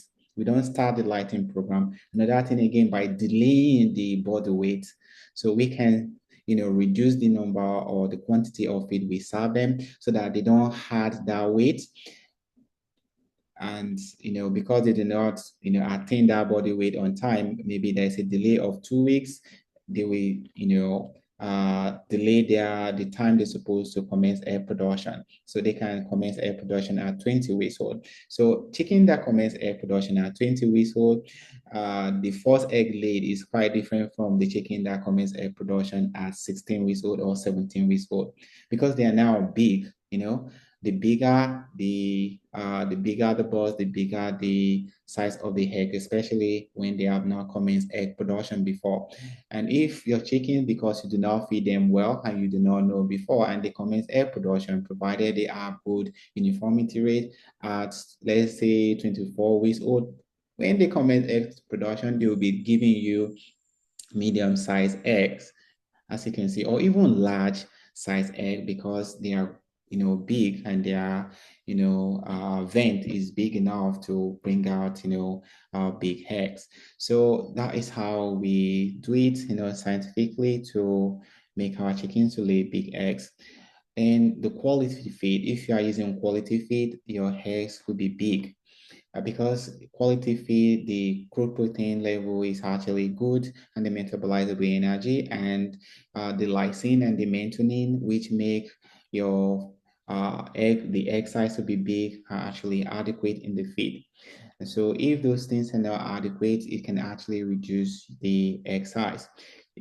Enough cross ventilation, hence the reason at poultry care, because this is a tropical region, we don't have 4 rows design or 6 row design. We typically construct our pen houses for farmers using 2 rows design. The reason is because we want better cross ventilation, and we make the width, the wideness of the pen, to be as small as possible, so that there will be better cross ventilation. And then the height of the pen house must be high, so that there will be better cross ventilation. So if there is better cross ventilation or enough cross ventilation, the egg size will also increase. Now you can actually confirm this by comparing the eggs laid by your birds, those birds that are facing the walkways, that is on the right, on the left. Those birds facing the walkways, the eggs they lay is usually bigger.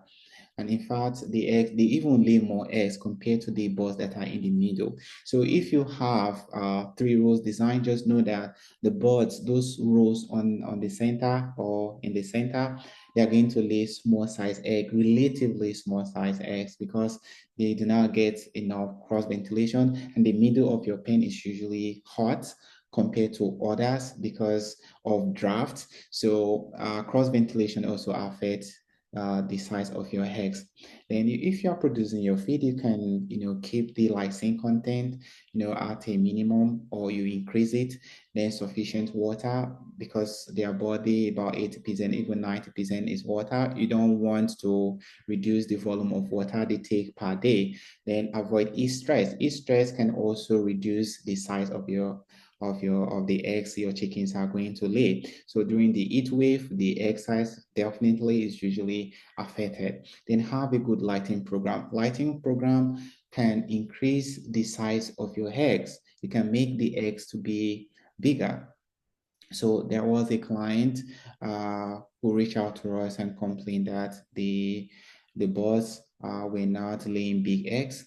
And I asked him one question: do you have a lighting program? He said, what is lighting program? Because he has never heard of that before. So I told him that you need a lighting program because the birds are fine, nothing happens to them, they are producing well, just that they are laying small eggs. They are 40 something weeks old and they are still laying small eggs. And I asked him, he didn't have generator on his farm. He had to get generator the following day and then start lighting program. And within a week, the egg size increased.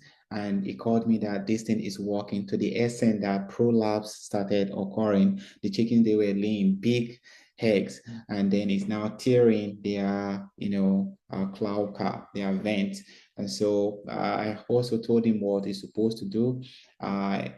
He didn't follow my guidelines because you don't introduce lighting program just like that. We step it up gradually. For example, the birds, they are now used to lighting program, and because you're supposed to give them 16-hour, light, you just dump it on them, they are going to react. It's so sudden. So lighting program, we introduce it gradually. And as we move on in this training, you are going to see lighting program that we adopt that will give you good result. So if the birds are in good health, they are going to also do well and give you good lighting and give you good exercise rather.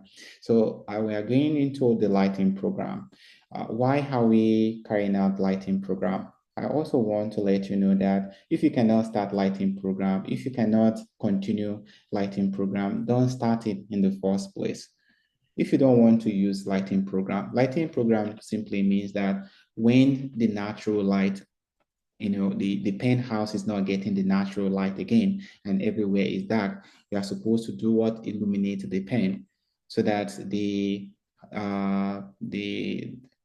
light length, the natural light length is around 8 hours or 11 hours. Now you need to give them extra 6 hours light to make it 16 hours.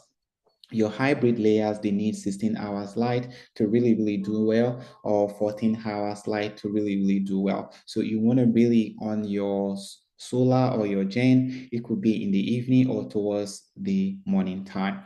So why are we, starting or giving them light? We are giving them light for two reasons, because it activates the release of the follicle stimulating hormone, which is FSH, and it also help the luteinizing hormone, which are responsible for the activation of egg production. Hence the reason when your chickens are close to the body weight or meet the body weight at 16 weeks old and you introduce light to them, they will come to lay immediately around 17. And so lighting program is so important because it activates the egg formulation or egg activities in their system.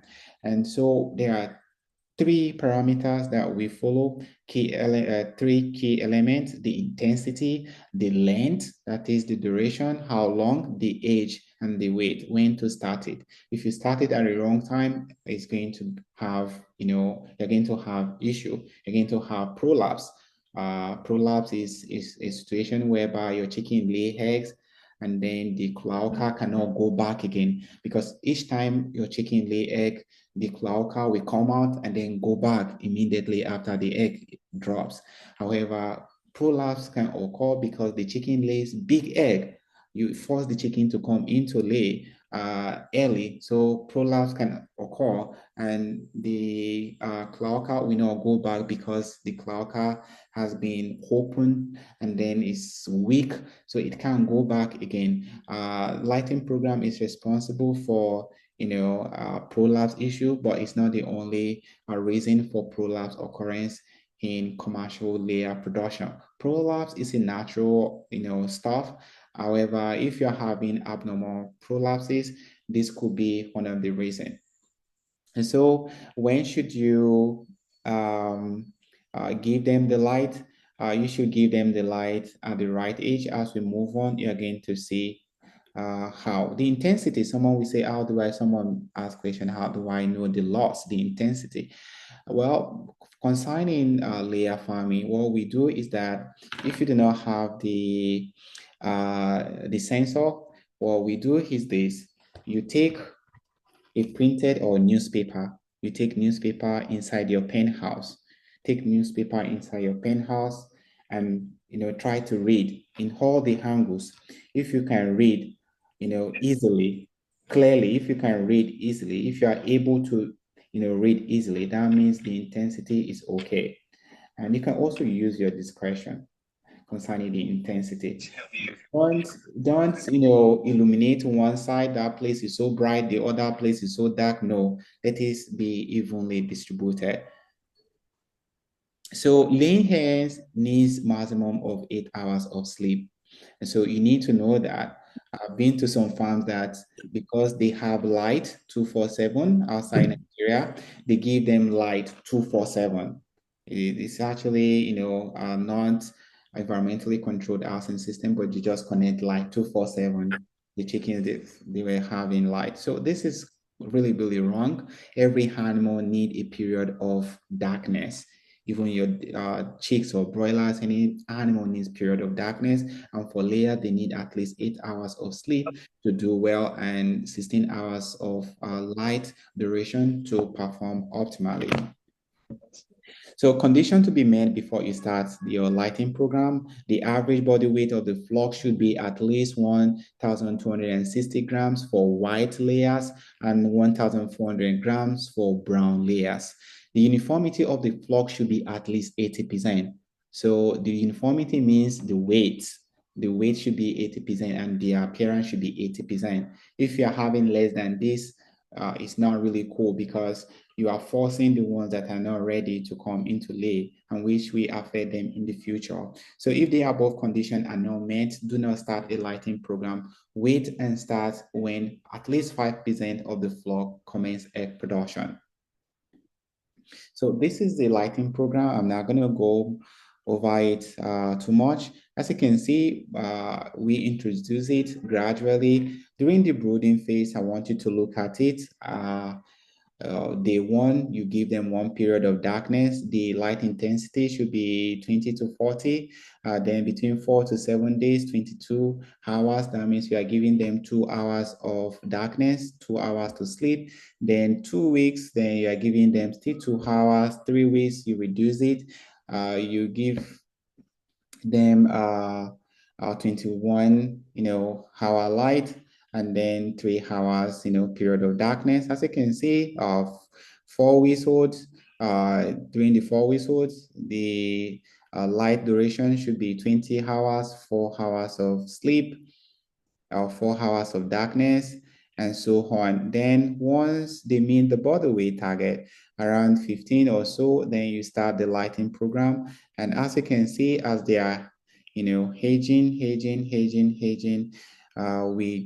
we also increase the light length. For example, during the brooding phase, they need light, or grower phase, they need light. As you can see, 18 hours, then at 7 weeks old, 17 hours, at 8 weeks old, 16, then at 19, you decrease it to 15, 10, 14, then 11, 13, and so on. Then as you can see, at 12, you maintain it until you get to what, 19, you start increasing it. Then 20, 15, then 21, which is the standard. You can now maintaining that. The light length should be what, 16 hours. That is what you are going to roll with throughout the production. And so this is an example and a guide. So at 16 weeks old, provided they meet the body weight target, the condition. So in the morning, you do not give them light when you start 16. At night, you introduce the light to them gradually. Can you see this? Can you see? From 6 p.m., depends on your country. Some places 5 p.m. looks like 10 p.m., while some places 7 p.m. look like 4 p.m. So it depends when there is darkness in your area. But but just know that this is what you're supposed to do. You introduce the light gradually. Let us assume the darkness is around 6 p.m. So 6 p.m., we do not expect your penthouse to be bright again. So you need to on the gen or your solar, then you give them light for 30 minutes from 6 to 6:30. So that is what you are going to be using during the 6 weeks. Once they clock 7 weeks, you start the morning program, lighting program. In the morning, you on the gen or your solar, your light, then you give them light for 30 minutes. In the evening, you on the light as well. As you can see, systematically, you have increased the total hours of light. Can you see? At 17, they now have 12 hours. At 18, like that, like that, like that, until they get to 25 weeks old. So it depends on the guide you want to follow. So these are just guide, and you can follow it, and you will have the material for this training so that you can go over and over and adapt it to your situation or your farm environment. So moving on to cause of drop in egg production. For example, your chickens suddenly they just drop. You used to pick 50 crate. They now start dropping to the extent that it start getting 30 crates.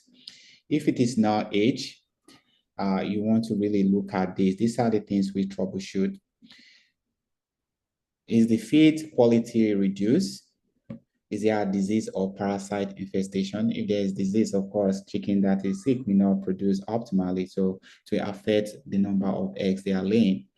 At the same time, if there are lice or worm in their system, it can also reduce and also the drop in egg production. You want to look at season transition. When chicken are transitioning from dry season to rainy season or rainy season to dry season, there's usually, drop in egg production slightly. So you need to know this so that it doesn't come as surprise. And then when rain starts, you can even prevent it by giving vitamin to boost their production and help them during that time. Then molting can happen. Molting happen about 4 times in the life of a layer. Just immediately after the brooding, you see them shedding feathers.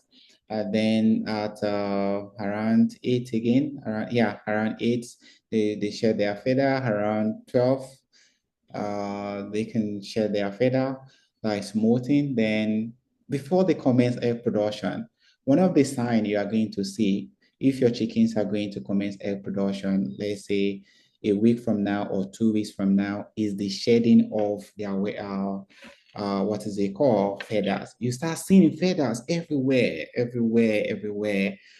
Start seeing feathers everywhere, in abnormal way. You begin to wonder what's happening. So many feathers. And so that is a sign that you want to transition into laying period. Another time again that they can, molt, it could be at any time they choose to molt, they can molt. You can also force them to molt by, reducing their feed. If you reduce their feed, they can molt. For example, you used to give them 10 bags per day, you start giving them 5 bags. It can lead them to molting. The molting is rejuvenating period or resting period for them. So within that time, they will not lay eggs the way they're supposed to lay. But thank God right now, we genetic companies have improve on this aspect, and the molting is not like before again. They can't just stop production when they commence egg production, but they will molt before they start egg production. But during egg production, all of them will not molt at the same time, and the production will not crash. Another thing you want to also troubleshoot is there is stress. If there's stress, of course, for affect production. Wrong uses of antibiotics. If the antibiotic you use says it crashes production, of course, it's going to crash the production. Then inadequate water supply. I've been to some farms that they mistakenly reduce the flow of the water, and that affected the production. Another thing again is inadequate light stimulation. As I said, light stimulation help the chickens to activate the luteinizing hormone and also the other hormone. So you want to really stimulate them with light. And if you do not want to start lighting program, don't start it, because if you start lighting program, you have to be consistent. Not that today you give them light, tomorrow, oh, there's no petrol. No, you can use solar so that there will be consistency. So no, that next tomorrow you on the light and subsequently, no, that is not lighting program. You have to stick to it. In fact, once you start anything, including feeding, once you start feeding your chicken at a particular hour, once that hour is approaching, the chicken, they will be calling you, they will be making sound, they will be calling you because they are accustomed to it. They don't have time, but once it is time, you are supposed to feed them around 6 a.m. That is the time you use to feed them. Once it is that time, they'll start making noise. And if you used to feed them 2 p.m. every day, once it is approaching 2 p.m., you start hearing them making noise to call you. So once you start a lighting program, stick to it. Very important. Otherwise, if you used to use a lighting program and then you just stop, the production will crash to reduce before it picks up. And then inadequate ventilation, wrong feeding program, because you are supposed to feed your chickens 5 bags in the morning, you just dump it on them. It can also affect it. Changing feed brand from one feed to another, chicken today, toffee tomorrow, new hope next tomorrow. No, you have to be consistent. And if you are changing from a very good feed to a poor quality feed with low ME metabolizable energy and crude protein, the production will be affected. So it will drop. Then faulty cage design, the water is spilling on the chickens or is dripping on the birds or feces on the birds, it will crash your production. So you want to really do this, and you check your nipples every now and then so that the water is not dripping, because if water is dripping on your chicken, they will feel cold and it will affect production. And not only that, it will affect the feather. They will be losing their feather. And some of these, locally fabricated cages and some other ones, they have these issues a lot, faulty cage.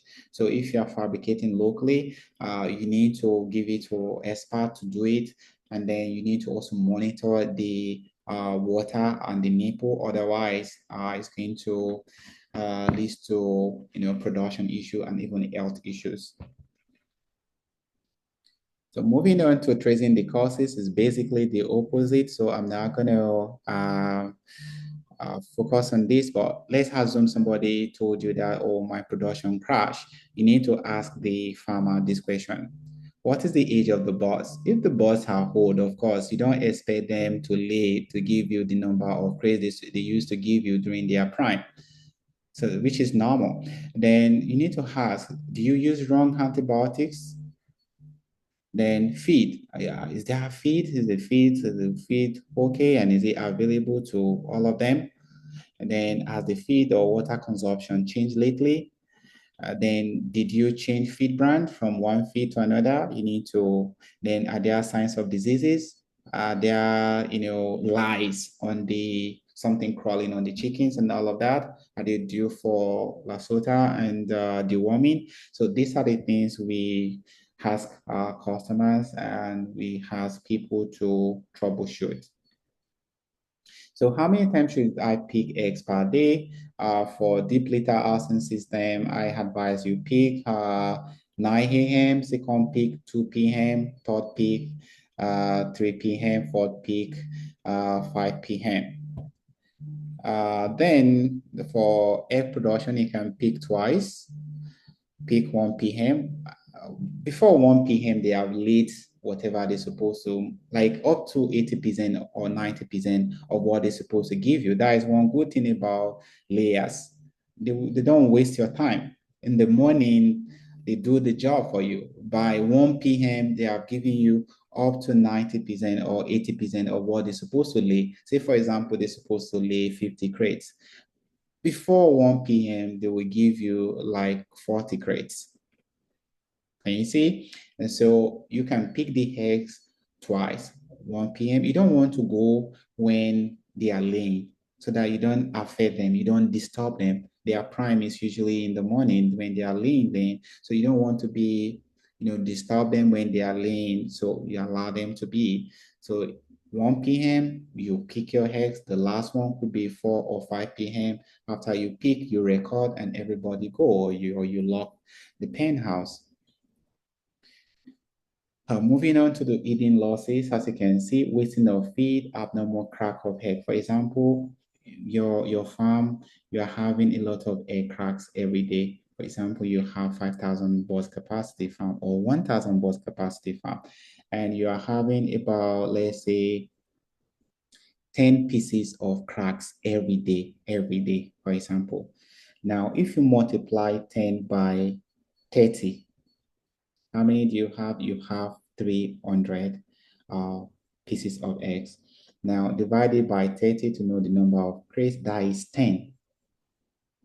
10 crates. You are losing 10 crates of eggs every day. Let us know the amount of this 10 crate. Say, for example, it's 4,500. Multiply by, that is 45,000 naira. You are losing 45,000 naira every day. Imagine your chicken, I say every day, every month. So imagine you are now having like 20 something, 30 something, or 40 something. You are losing a lot of money. So this is an eating loss that you want to avoid. Then wasting of feed. When you are serving or your workers are serving feed, ask them to serve it in such a way they don't fill the feed out to the brim. Because once the feed fall into the pit, the chickens cannot recover it again. So they should not. Then staff theft, I'm not going to focus on that because we all know. Then bad management of the flock. If you do not manage your boss, you are losing money because your boss will not perform the way they're supposed to perform. The management, bad management could mean so many things. Wrong pen design, there's no there's no good cross ventilation, you're not giving them the right vitamin, or you're not vaccinating them, and other things. You give them light today, tomorrow you give them light, you don't give them light tomorrow, and then you are changing feed. Data management, and so you are losing money because they will not produce, they will not give you the number of eggs they're supposed to give you. Then waiting too long to see the first egg because you do not meet the body weight target. Your chickens are now laying at 25 weeks old or 26 weeks old when they're supposed to be at their close to their prime. You technically lose some money by doing that. So staff theft, we know that. So you want to do everything possible to avoid this by employing God-fearing people, and then install CCTV camera. Anywhere you are, there are some CCTV camera. Some of our clients who are outside Africa, they have this system and they know what is happening at their farm. So just the CCTV camera alone will discourage, farm workers from stealing. However, some stubborn ones have a way of going around some of these things. But CCTV camera is very, very good. It's something that I've used and I've encouraged people to use, and it works like magic. People naturally, once they see CCTV camera, they automatically know. And of course, if you see someone, you also tell them, "Oh, I see you. This is what you are doing." Even if they are not stealing, even if they are not, you just let them know that your CCTV camera is working. So moving on to this wasting of feed, as I said before, can you see this farmer is wasting feed? Can you see? Just imagine 1 kg of feed. Imagine you are buying feed 18,000 naira per bag. You divide it by 25. That means it's about 720 naira, or 740 naira per kg. So if your feed 1 kg is being wasted every day, and for large farm, look at this small farm, look at the feed they are wasting. So it's up to like 2 kg. This feed you are seeing, if you go around, is up to 2 kg. And so this farm is losing about 1,400 naira per day. Multiplied by a month, that can even pay one worker's salary if possible. And if you have a large farm and they are wasting it this way, and the reason why you see this thing is because there's no pit. Imagine there is pit, you may not see it, so you need to encourage your farm workers not to fill it to the brim. to avoid some of these things. Common layers, challenges, and solutions. You're likely going to have prolapse, and when we get to the poultry health, you're going to see how we prevent them. Then heat stress, see how the chronic respiratory disease like cough, and E. coli and Salmonella. This is typographical error. Salmonella. So bad water and feed. In fact, if you get bad water, your water is okay and the feed is okay, you have solved about 90% of the health challenges you have or you are going to have on your farm. I was at the former Minister of Agriculture, Haudu Hogbe of Nigeria. That was 2 years ago, and we were discussing, and he told me how the farm was having issues and all of that. And then I was consulting for them. And then I asked them to check the water and then the feed, what kind of feed they are using.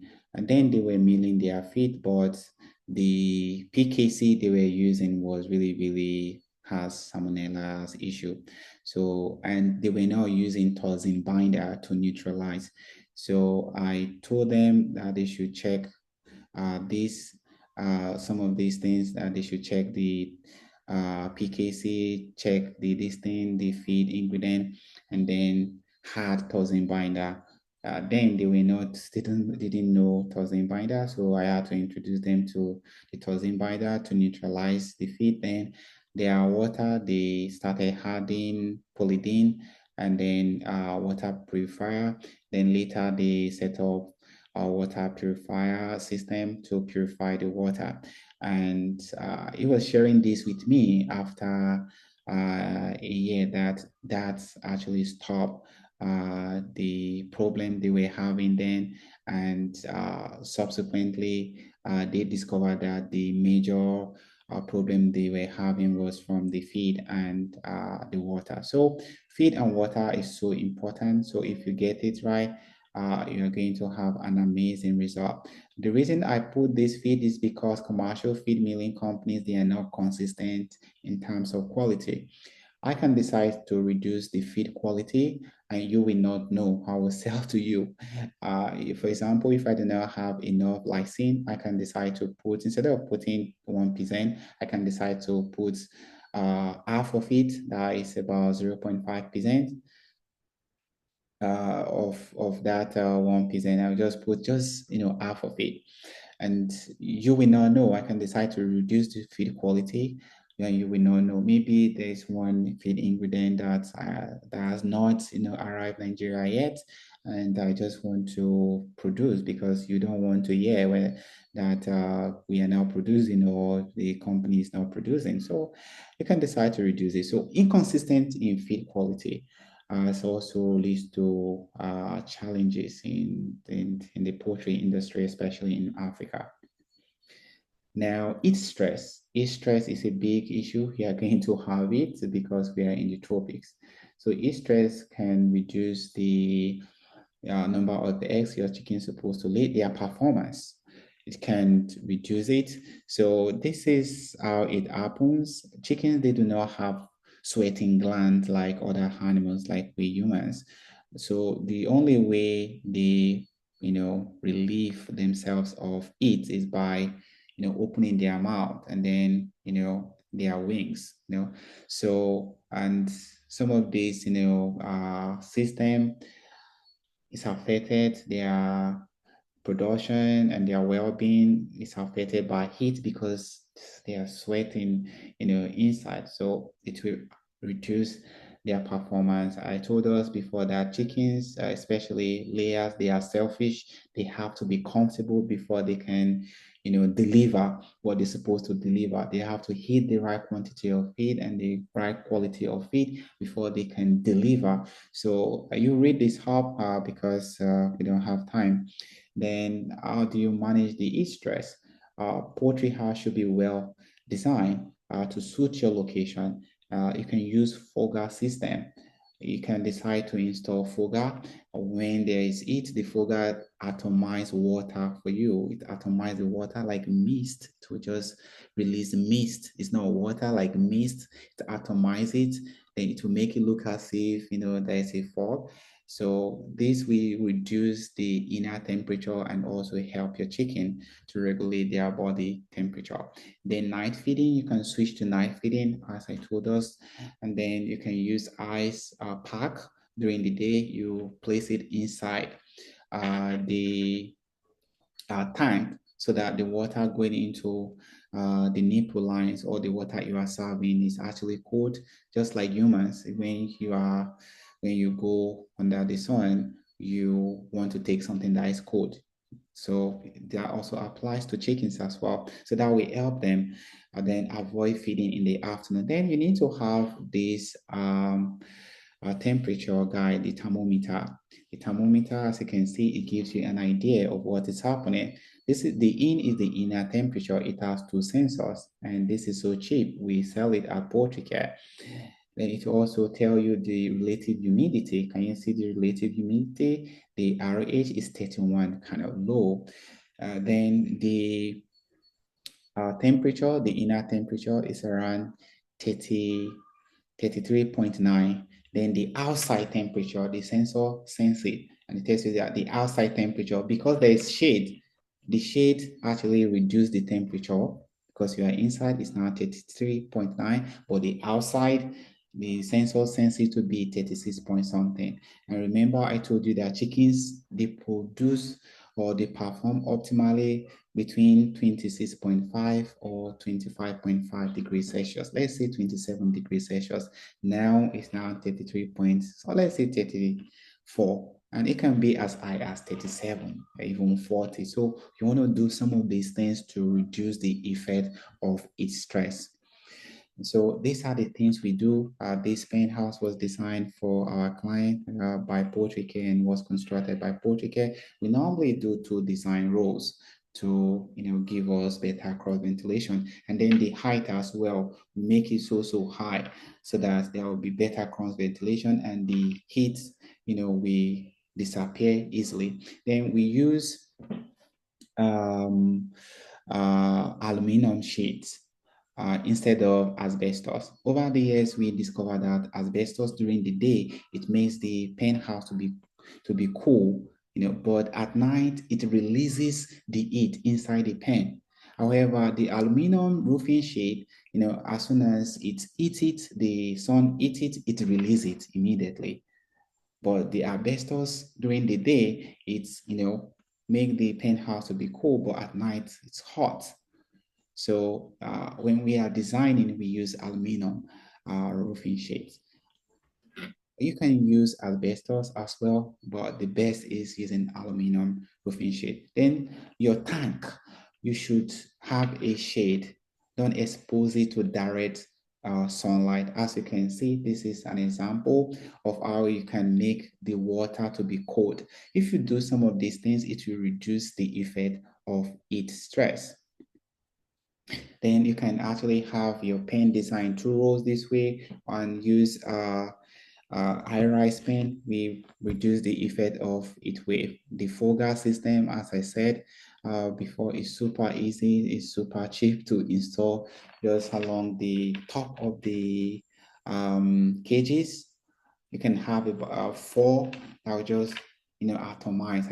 As you can see, it kind of create artificial fog. Then that we reduce the effect of heat stress. You're not wetting the boards, to just make it. And this atomizing system or fogger is suitable for even deep litter housing system. During heat wave, you can even decide to wet using knapsack sprayer to spray your chickens with water. But this one, everywhere will now be wet, so it atomize it and kind of make it okay. Someone says I should speak up. Does it affect everybody? Can we hear me loud and clear, please? Yeah, I can hear you loud and clear here. We can hear you. Okay, awesome. So it could be your network, but I will project more so that you can hear me. Awesome, Mr. Brandy said. I can hear you loud and clear. Okay, thank you all for the feedback. So as you can see, these are just the method we use to reduce the effect of heat stress in the tropics. Because we are in the tropics, outside Africa, the battle, heat, they spend money on heating the penthouse, because of, cold. But here in Africa, we spend our money or our time in preventing heat. So that is life. So another thing I want to chip in is that your pen or your farm, you should have what we call sick bay. Your poultry farm is like a city. You're having 50,000. That is like a city. That is like a community. Some community, their population is now up to 1,000. For example, my village is not their population is now up to 200. Is it up to 200 or 500? So you need to have a sick bay. I've been to farms in Africa that the chickens, when the chickens that are sick or weak or having cage fatigue, they will just drop it in the middle of the pen to defecate. And no, you are spreading virus. Your chicken is sick. As soon as you notice it, you remove it, you coil, and take it to your sick bay.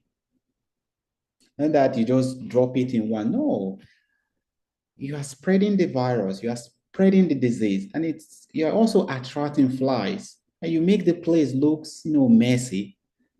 So you remove any sick birds to your sick bay, and your sick bay you should divide it into three. The ones that are really, really, that will not make it 50-50, one side. The ones that are just slightly, they are not, just slightly issue or slight something, you place them in one place. The ones that, they are somehow okay, but not really, really okay, based on the level. So you divide it into three. And the ones that are okay, if it is not a serious disease, once they are okay, you transfer them back to the pen house, provided it's not a virus. So I just want to really chip this in. So once you notice what you can't handle, we are going to teach you how you can spot some of these things, diseases, and what to use. But the ones you cannot handle, you call your vet doctor immediately. So every day we walk around, the pen to look for chickens that are weak or that are sick or dead chickens and remove them immediately. And then when your chicken is sick, the first thing based on experience, in fact, some farmers, they even know better than some vet doctors due to experience. It's not about reading books, it's about experience. So some farm workers, they know what to do because they have experience over the years and they can tell you, oh, these chickens and so on. As we move on, you are going to see when we get to the health aspect, you are going to see how we check the feces. I will show you different feces and then to know what is wrong based on the feces, and then based on the clinical signs, you can tell that, okay, this is what is wrong, and you will use the right drug to treat it. And if the mortality has now gone beyond what you can handle, the next thing is to call your vet doctor. And you should have a vet doctor. And when we build pen houses, we attach a vet doctor to the farm, or we visit the farm every month to check on the birds. And so acceptable mortality rate for layers, I normally say 1% during brooding, 1% during growing, the maximum, but it can be more than this. But even the genetic company, they gave you liability of 93%. That means you're going to lose about 7% of your flock. So when you have mortality, don't be scared. So don't forget the successful management of your layers actually hinges on the following. So the top three needs of layers are: Now, when it comes to the success secret is by choosing good breed and from good source. If you get that right, that is number one. Then personnel, your staff matters a lot. It can, about let's say 90% of the poultry farms that closed down was attributed to personnel. Some farmers, which I've known over the years, they are fond of, employing their family people to manage or to make critical decisions at the farm. And so they can do and undo.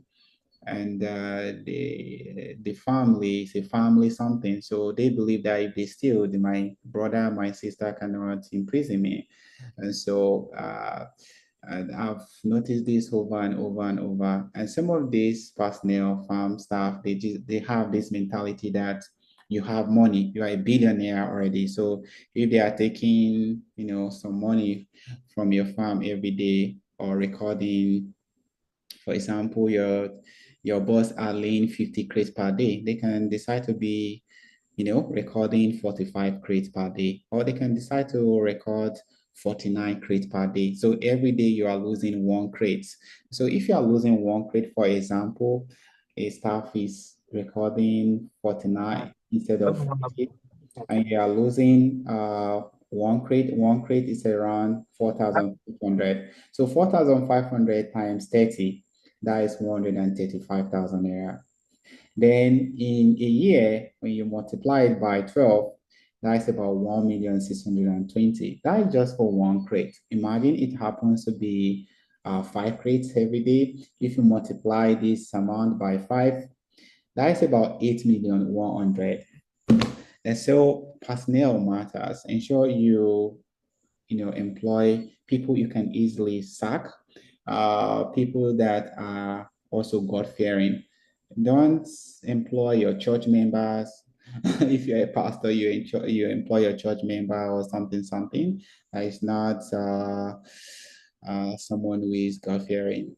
You can sack those people easily. Anyone you cannot sack based on what we were taught. Anyone you cannot sack easily, that person should not work for you.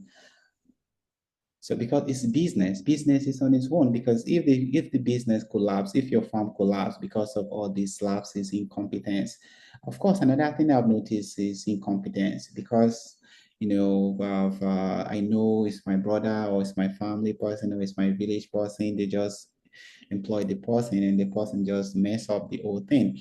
So employ the right people and don't be stingy when it comes to employing the right people. Just because somebody wants to collect, let's say, 150,000 naira, which is about how much? Which is about $100 per month. And then you get a better deal. Someone want to take 60K per month, which is about, let's say, $40 per month. Then you decide to, and the person is not experienced. You're just doing things anyhow. The person take the job because he knows it's going to steal. So you need to factor this in. Then feed and water management, is stress management, life management. If you can get this right, you are good to go. Now, the top 3 needs of your layers are water, is number 1, water. Then number 2 is feed, then lighting program. If you can get these 3 right, you'll be smiling to the bank. So I hope this is it's okay. I've told us this before, layer management. Ensure you don't change your feed anyhow. Have a feeding and lighting schedule. Don't administer wrong or strong antibiotics. Stimulate feed intake by rubbing the feed after serving the feed. Then clean the nipple, the drinking line, and feeding trough and cage every month. Ensure you wash all these things. It's so important. Let your cage be neat. Some farms, you go to their pen houses, the cage look like a shrine. No, you're supposed to flush it. You're supposed to wash it. These are medium pathogens strive and microbes, they strive. So you don't want to, keep dirty environment. And some farms, you go to the environment, you see things everywhere, and plastics everywhere, or clothes or shirts on the floor for a long time, years. No, your farm should be neat. Should be really, really neat. Yes, it's a farm. The environment must be neat. Every day should be environmental. Every month or every Saturday, they should clean the cobwebs, remove it, dust the nets, let there be cross ventilation. You need to put this in place. On Saturday, this is what we do. We tell your farm manager, this is what to do. Clean the dish, dust the dish, remove the cobweb, clear everywhere, let it be neat. If you have a large, area of land, you can concentrate, on the pen house, around the pen house. You understand? This is so important. And where they are staying, the staff quarters, some farms, their staff quarters is just jaga. No, you have to teach them that cleanliness is so important so that they don't bring disease to the pen house. You say, oh, the pen is clean, but their house or their environment where they are staying is not clean. So some of these farm workers, they are dirty naturally, but you have to teach them. The dirty does not affect them, but if you go there, it may affect you and affect your boss. Personally, I don't like to go to dirty farms. So I want you to know this and implement it when you start your farm. So I'd like to get questions. If you have questions, I would like to take your questions. Thank you so much. Fortunately, I can't.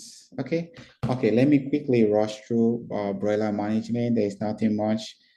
Broiler management, if you want to start broiler farming, I told you yesterday that broiler production is like a sprint. I like this business because within 6 to 8 weeks, in fact, 5 weeks, depends on your uh, deal, you will know what is wrong or right with your production.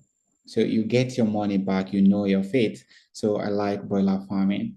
Just to let you know how broiler, evolve over the years. In 1957, if you hatch your chick, it weighs around 34 grams. Now, in 1978, when you hatch your chicks, it weighs 42 grams. In 2005, a chick weighs 44 grams. And in 2024, when you hatch your chicks and you weigh it, it will weigh roughly this, between 44 to 54 grams. As you can see, there is a massive improvement. And someone will say they are giving them GMO. No, it's as a result of breeding program and as a result of breakthroughs in animal nutrition. We now know the right feed to combine to get the right result, and that also help us to have better and fast growing chickens. Now, in 28 days, in 1957, at 28 days, which is 1 month, your broiler then will be weighing 316 grams.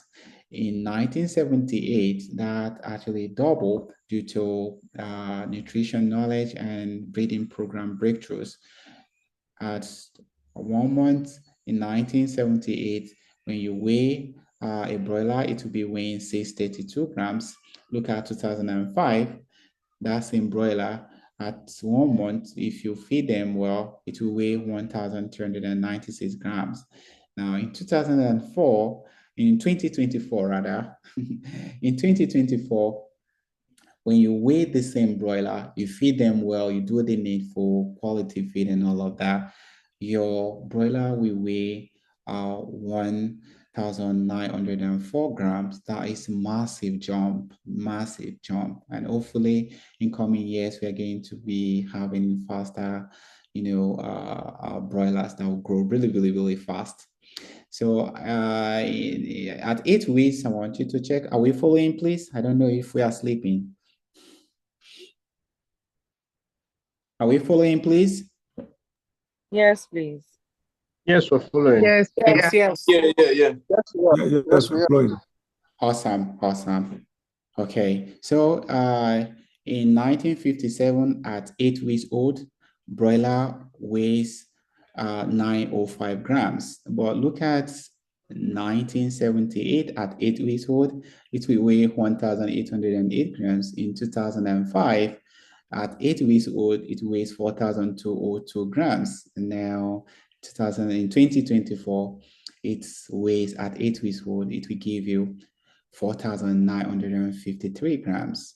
As you can see, massive, massive, massive improvement. And someone will say, how do we now have broilers? It happens after the World War II in 1945, and the broiler breeding program started in the United States of America. So breeding competition started. There was a need to end hunger, need for protein, because they were not protein sufficient then, and so they need other option, and chicken was one of the good source to produce cheap protein, and that was how they encouraged breeding program, and broiler now became one of the fastest growing chicken breed. And ever since, there have been amazing breakthrough when it comes to nutrition and breeding program. Hence the reason we have this jump in terms of body weight, not because they are pumping them with chemicals, as some people, just a myth that people have, that they are pumping them with something. No, no, no, no, no. Just that the feed, we know the right lysine, required. We know the right,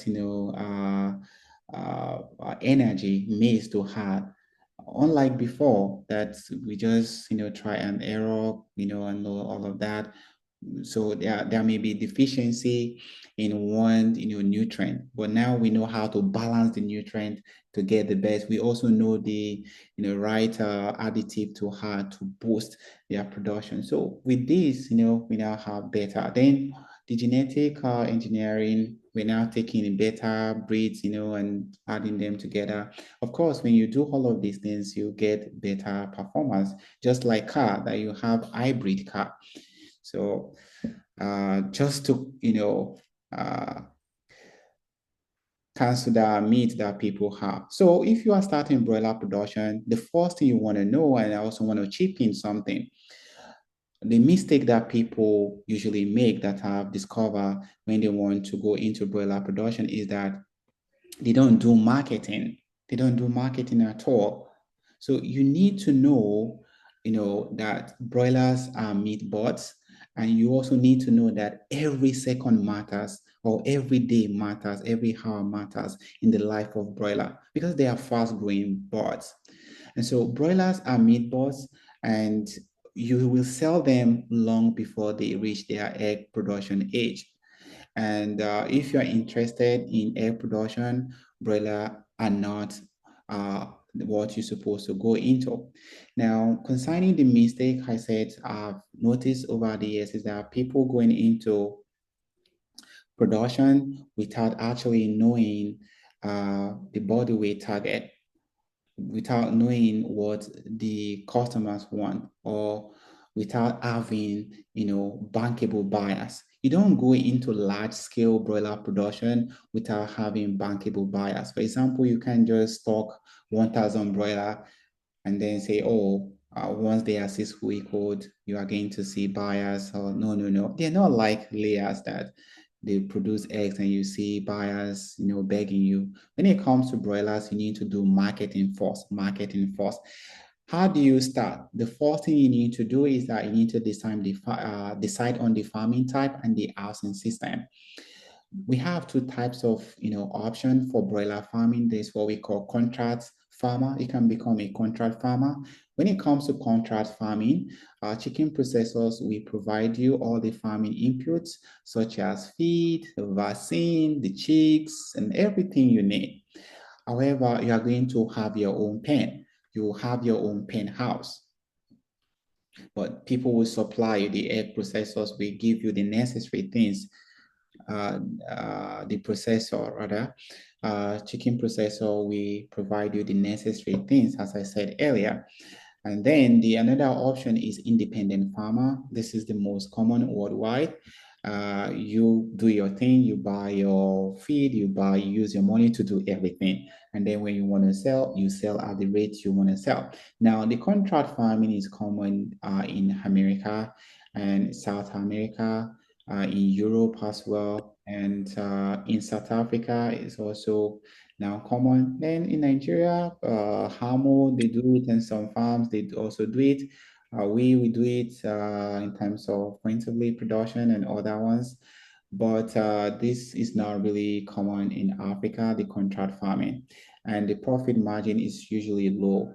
But the good thing about the contract farming is that, if you don't have money, you have your pen house, you can brood chicken and grow chicken, and you also have this peace of mind that once they are 6 weeks old, someone will come and pack them, so you're not stressing yourself.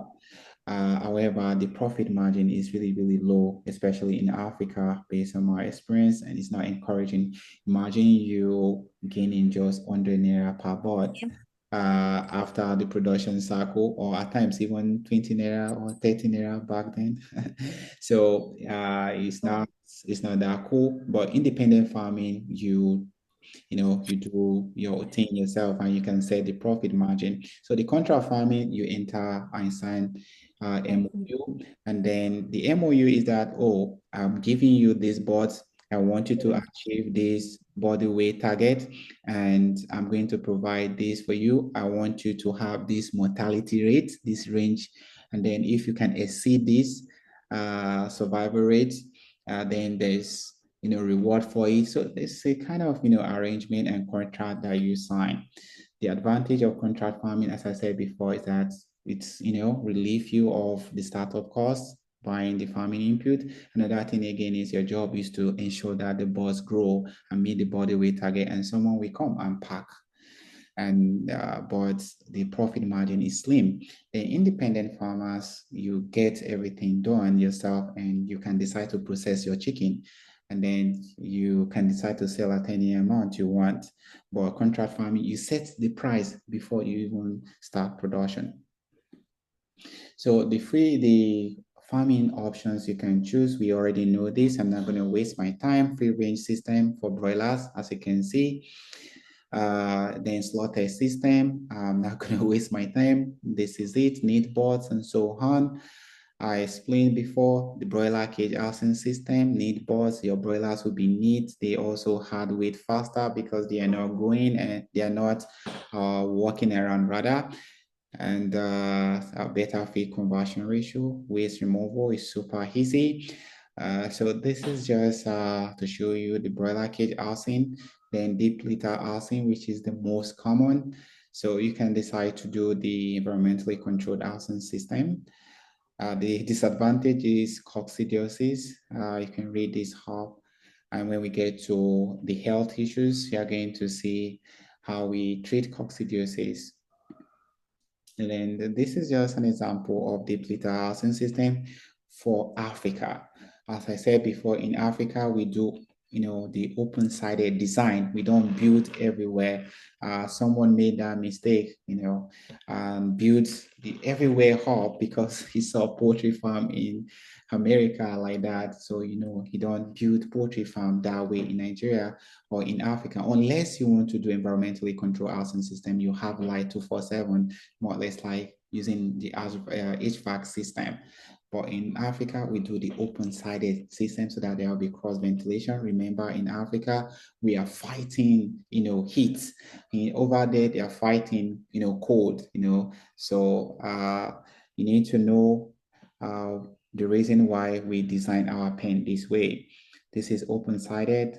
Everything is, the feeding is automated. Then the water line is automated because it's nipple line. So you can decide to construct your pen this way, or you have us to design your pen this way. Once you want to feed, you can see upper at the end there. I don't know if we can see 3 uppers at the end attached to these feeding lines. So once you want to feed, you just pour the feed inside. You pour the feed inside, then you on your gen or your solar, then you press the button, it will push feed, automatically serve the feed. The water is 24 hours. So basically, it makes your operation smooth and easy. So this is an example you can start. This is an example of environmentally controlled housing system. Everything is automated. As I explained before, the feeding is automated. The drinking line is automated. This is for, polar region, and this is for Africa climate if you do not want to do a fully environmentally controlled housing system. But this is fully environmental housing system. So this is one in Nigeria, and this is how it looks like. This environmental housing system, the advantage is that any temperature, any weather, you are good to go. In polar region, once there is snow or the temperature is minus, you can heat up the penthouse easily. And in the tropics, we make the penthouse to be cold to maintain the temperature in the right range. So the chickens tend to, perform better even in egg production. If you raise your chicken in this housing system, because there's no variation in temperature, there's no heat stress, everything is optimal, the living condition is okay. More or less like you are living in air-conditioned room. In fact, people living in air-conditioned room or their office is always, air conditioned, the temperature, their body is also fresh, And so compared to someone who is always, heat, even your skincare will not work very well compared to when, you are in environment that the temperature is okay. So some of us, when you travel out of Nigeria, you see your skin, so fresh, So environmental health control housing system kind of make your chickens to produce well. Your chickens can eat that 90% and 93%, 94% set by the genetic company. But because of the tropic region, that's 90 something, your chickens may not get to that. Most times some batch may not get to that 93%, other batch may get to that 93%, and it will last for like some few weeks or few days. So this is the inner room, the inside, the interior view of environmentally controlled housing system. I don't want to waste my time. So don't let housing systems scare you.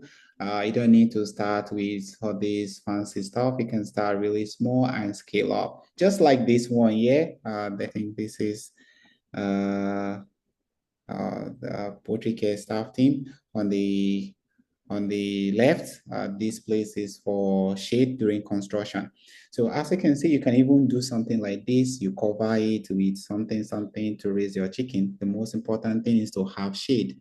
When rain is falling, it doesn't go inside. When there is sun, there is shade for the birds. And you are good to go. You can start small. So anyone you choose, you are good to go. So the system you choose boils down to your budget and vision and the number of birds you want to start with. So that is that. This number two is that know your target customers. Know your target customer is so important in commercial broiler farming. For example, when you go to KFC, you don't see chickens with huge lap. No, their chickens are usually tender. So if you're supplying to KFC or you are, targeting all these fast food restaurant, you need to meet them. How do you do the marketing? You dress well and you go to a fast food restaurant or hotel, any place, and then you tell them, oh, I'm a farmer. I want to supply you, organic, chickens. I raise them on the farm, well processed, blah, blah, blah. And then, oh, I have a supplier already. And I said, no, you can take me. You can take me, your supplier can decide. No, they don't disappoint. No, I want you to take me. I want you to add me to your supplier. Then they will tell you, okay, this is what I want. This is how I want it. I want you to cut it into cut 4, cut 8, and so on. So you have to know what they want. This is the way we sell chicken, cut 4. This is how we cut chicken and then sell to fast food restaurant. And as you can see, can you see the lab? The lab is not big. It's just small. So within 5 weeks, you attain this body weight. Can you see? Now, if you are selling to Christmas people, festivity, that is a different ballgame. Can you see the chicken someone is holding? that is for Christmas. So you need to know the kind of chicken your target customer need.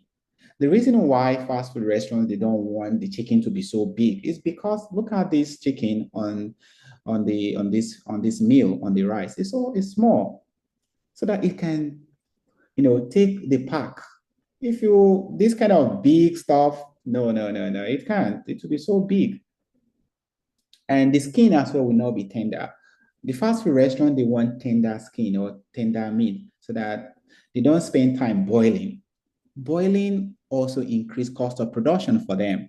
If you are using, power, it increases the number of minutes you spend cooking matters because you are using power. Everything is, calculated. So they want something that is not that too big. Hence the reason they don't buy cockerel. Cockerel skin is tough unless you are selling to all these end users. They prefer broilers. It's tough. It's not tough. So as you can see, imagine you grow your chicken to this level, this Christmas level, the live one, and you want to sell. If you supply, they will reject it. And that is the truth. So you need to know what they want. You ask them, okay, what is the body weight target you want, sir? Or ma? What is the body weight target? Okay, I want the average weight should be 1.5 after, the feathering, after cutting the neck, because when you are supplying, look at it, you cut the neck, you cut the feet, you remove the intestine. They are not interested in those ones. You can sell those ones, later to other people. So you agree, okay, I want to sell per kg. Per kg is 6,000 naira per kg. Then if they say the average weight of the chicken or one chicken should be 1.5, you know that you are going to multiply 1.5 by this. So, and they buy in tons. Hence the reason when you are producing broilers large scale, you're supposed to process and have a blast. Once we get to the processing aspect, you are going to see everything. And so if you are supplying chicken to all these people on the street or on your street selling frozen stores, the kind of chickens they want is not small chickens like the fast food restaurants. They want big chicken. That's what they want. Most times they buy breeder. So you want to raise your broiler to a breeder level because breeders, they are big. They are always bigger than the normal broiler. So breeders, we also sell breeders once they are aged and they are not laying enough eggs. You sell them as spent breeders.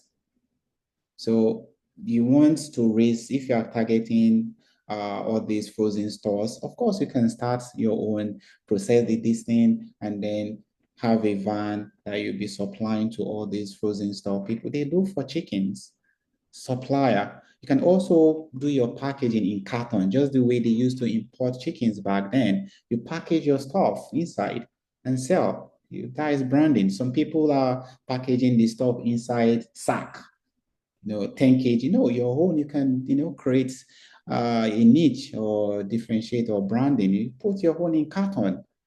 You separate yourself. Even if you charge little more, you have, my chicken are good, and they also see it because of the packaging. So these are some of the things I want to chip in. So step 3, do the math. After you get the deal, I can pay 4,000 naira per kg. You have to, negotiate. Don't be desperate. Don't show desperation.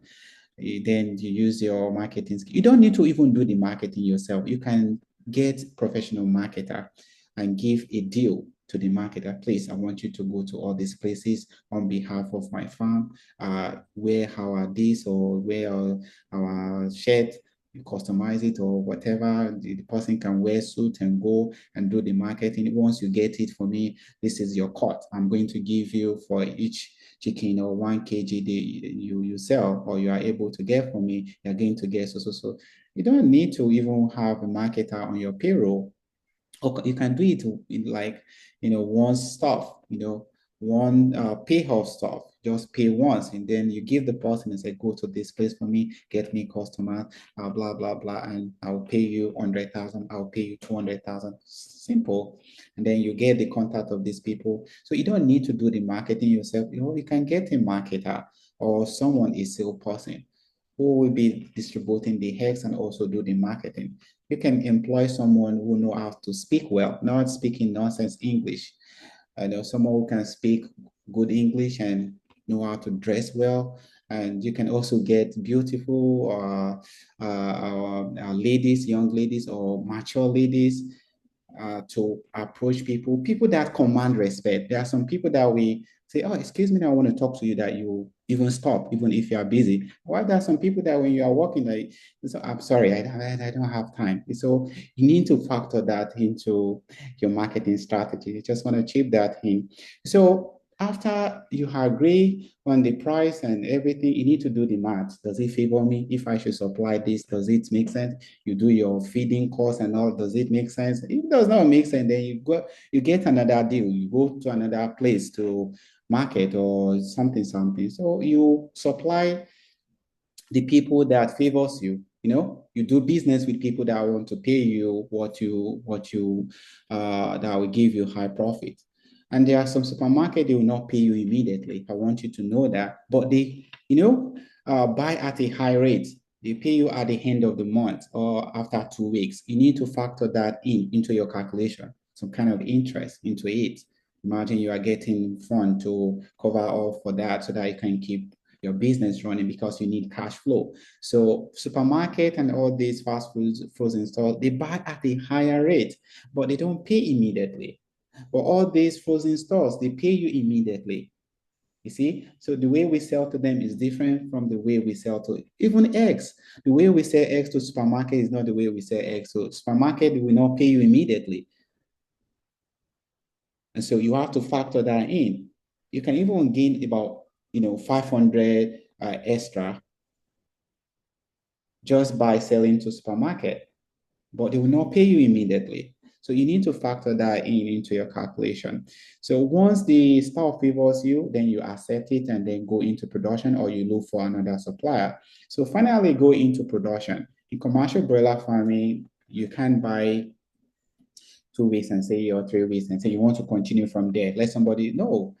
The person will sell at a profit to you. So why can't you do it to add to your own profit? So it all starts with a good seed. I'm not going to waste my time on this. This is parents talk. These are the chickens that lay the eggs we fertilize, and then hatch or fertilize eggs.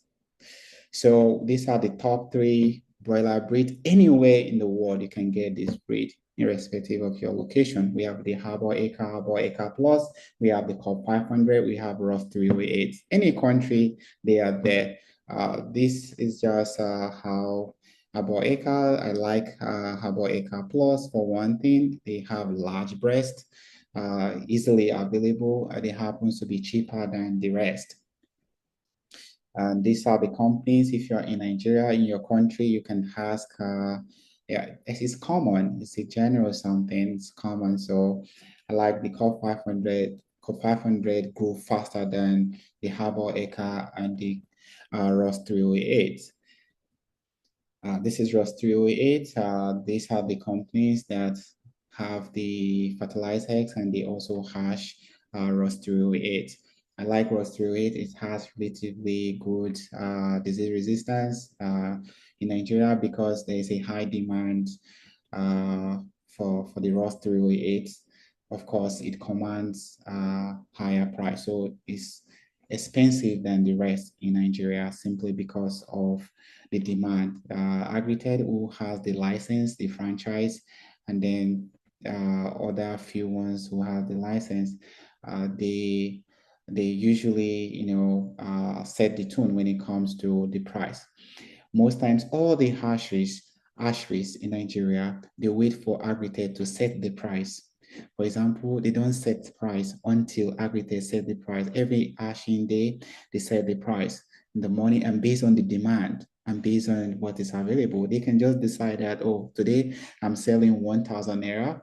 That is on Monday. On Thursday, they can decide to sell 1,200. Nothing happens. Production cost has nothing. There's no difference simply because there is high demand. Then the rest, okay, if Agritech is selling so, I'll also sell so. And if Agritech crash the price to say 500 or 200, they also crash the price because Agritech happens to be the leader simply because they established themselves as quality chicks producers over the years. And so we have Marshall Broiler, which is now, common. The past president of Nigeria, Obasanjo, is the owner of this Marshall breed. Back then, they don't release this breed to anybody, even when they hatch excess, parent stock chicks, they will burn them because they don't want anybody to get them. In 2008, 2004, 2000, this was the breed that was reigning. Rust it was not raining. I love Marshall Broiler because they're tall. They are very tall back then. Their leg is very big. And so I love them. But now, because the money is out of government, everything has crumbled. And by the way, commercial poultry farming in Nigeria was really developed by the past president Obasanjo during the time of Operation Feed the Nation. So even the expatriates, he encouraged people to expatriate, foreigners to invest. That's why Nigerian poultry industry is really high tech and advanced. And this is what we remember the past president for, because he is the pioneer of commercial poultry farming and opened the door and opened the restrictions and all of that. And so when it comes to the performance, you're going to see this. How do we know the best? I want you to look at this. Are we still in class, please? We are almost through. Are we still in class, please? Yes. Okay, great. So how do we know? Do we just come up and say, oh, Rostro 8 is the best, Core 500 grow faster? No, I want us to look at this. The day. Look at the body weight, the weight gain per day. Look at it.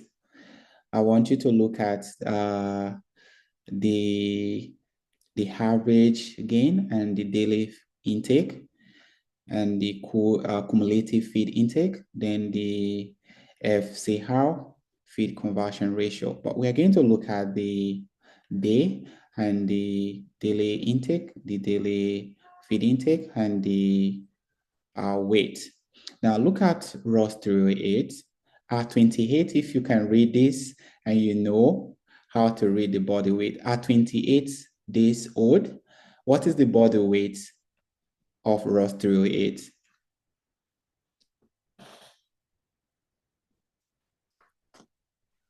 Right. 1.97 kilogram. 1,606.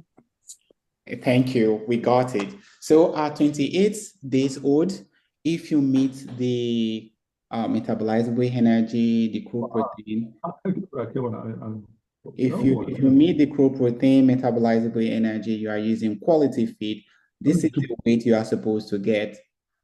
The minimum you are supposed to get. You can get more than this, but I don't advise people to exceed this weight. I also told you that in commercial poultry farming, we weigh a lot. I also want you to look at the feed intake. Look at day 1 or day 2. Look at day 2, the daily feed intake. I want someone to tell us the daily feed intake per bird on day 2 and the daily feed intake on day 4, on day 10 rather. Day 2, 15 grams. 15 grams, okay, day 2, 15 grams. Imagine you have, let's say, 500 broilers. How many, what is the quantity of feed you are supposed to serve? That will be 500 times 15 grams. Okay. Let me calculate. Yes. So 500 bots that you have, multiplied by 15, that is 7,500 grams. We want to convert it to kg. You divide it by 1,000.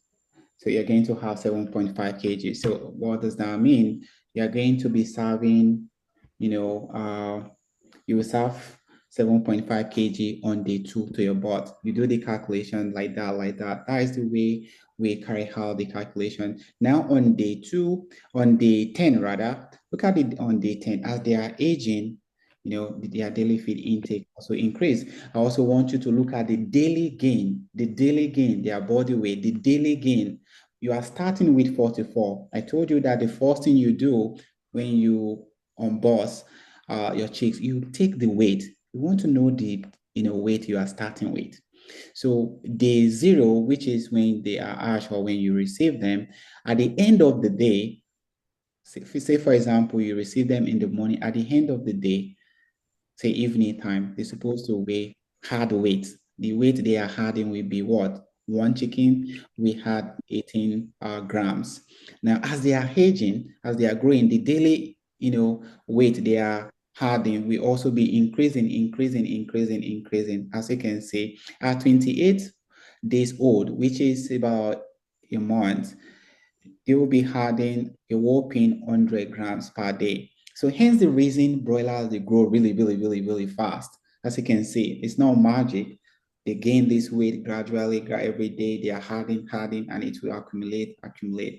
So let us note this body weight of raw steroid at 28 days. At 28 days, 1,697. This is for the male. The female, the body weight is lower. I want us to know that. So let us assume we are raising the birds to 2.5 kg, 36 days. If you are using quality feed at 36 days, you're supposed to have this, your male, the average is supposed to be 2,552 grams. So let us establish that at 5 weeks old, 5 times 7, which is 35. Let us work with 35, for example, at 35 days or at 36. At 36 days old, the male will be weighing 2,552 grams. Now, let us check that of Cob 500. Cob 500 at 36 days, what are they weighing? I want us to respond. At 36 days, what is the body weight for Cob 500?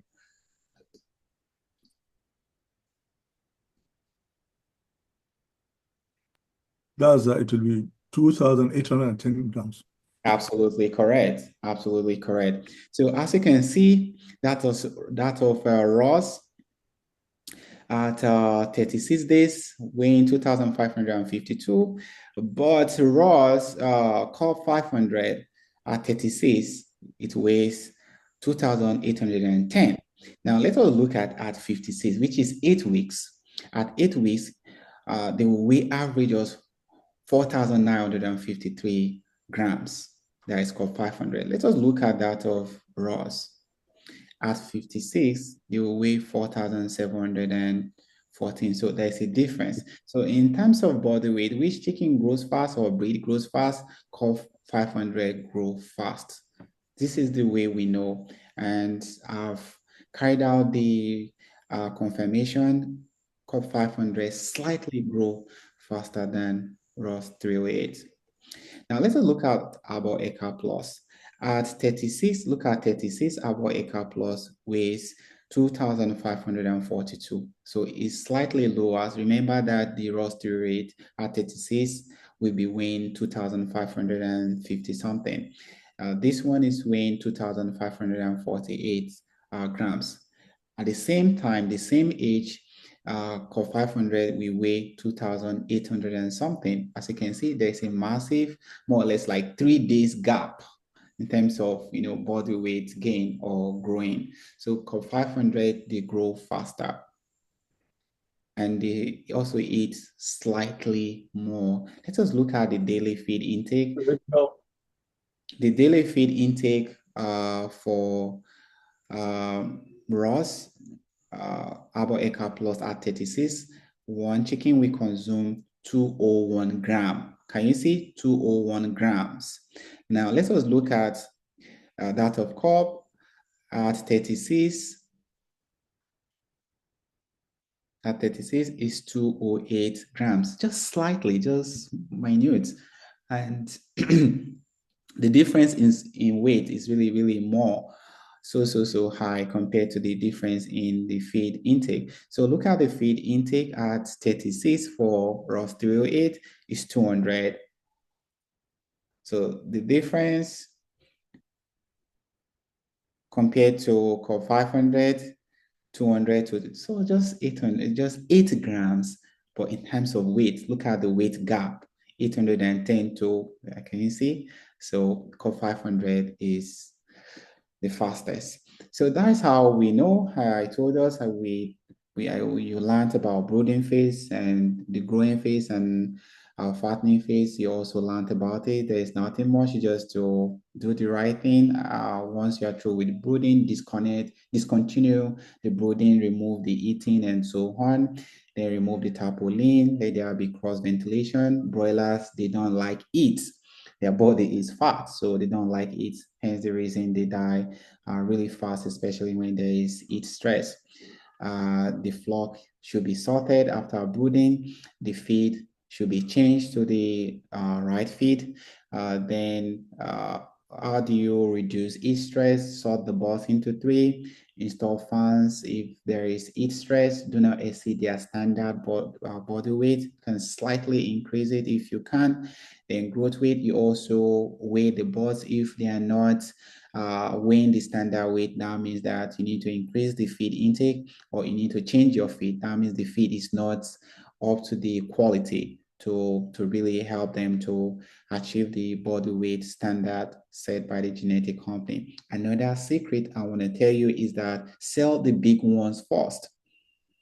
Sell the big ones first. If you discover that, okay, you have big ones, okay, you want to raise them to 7 weeks, or you want to raise them to, let's say, 6 weeks, but you are targeting 2.5 kg.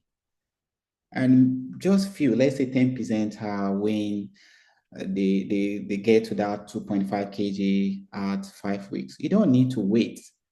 You can process that or sell that first.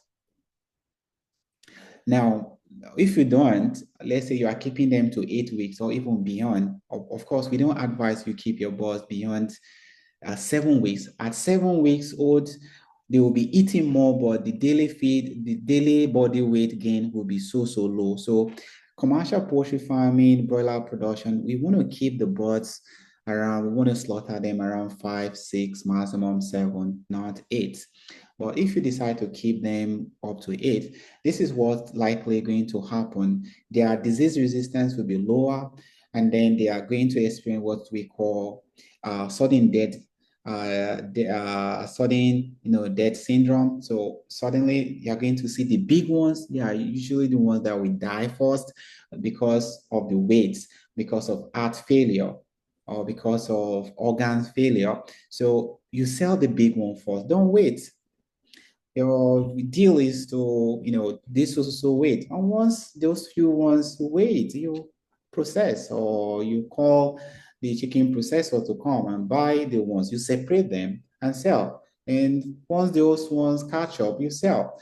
So this is a secret that I want you to know, because some farmers, they want the ones that are not growing to catch up with the big ones, and they end up losing the big ones among the flock.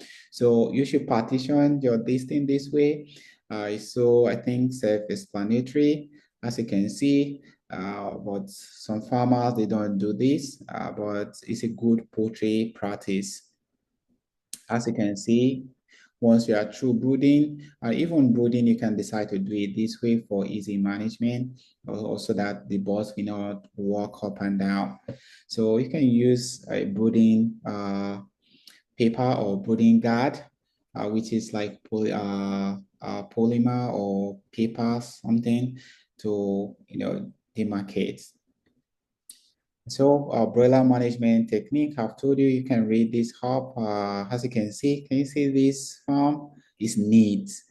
The mortality rate will be low. I also want to chip in something that the block of your pen should not be too high.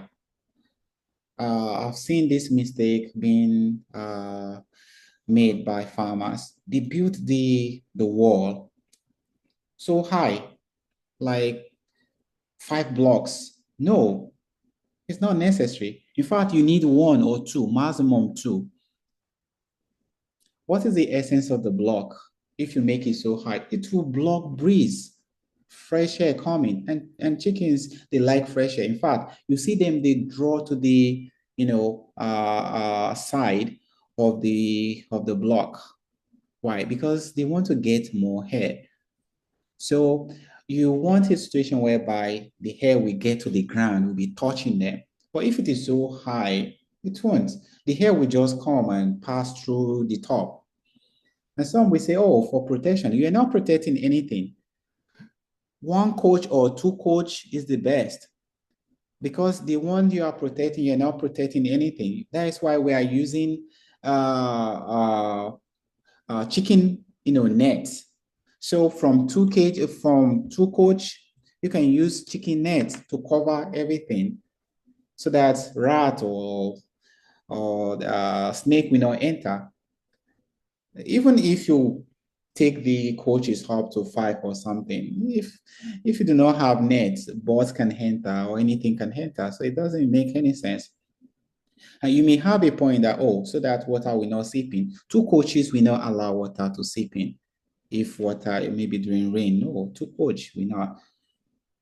The essence of this pen is just for shade, to protect the birds when it is raining, and sun, and to cool down the place.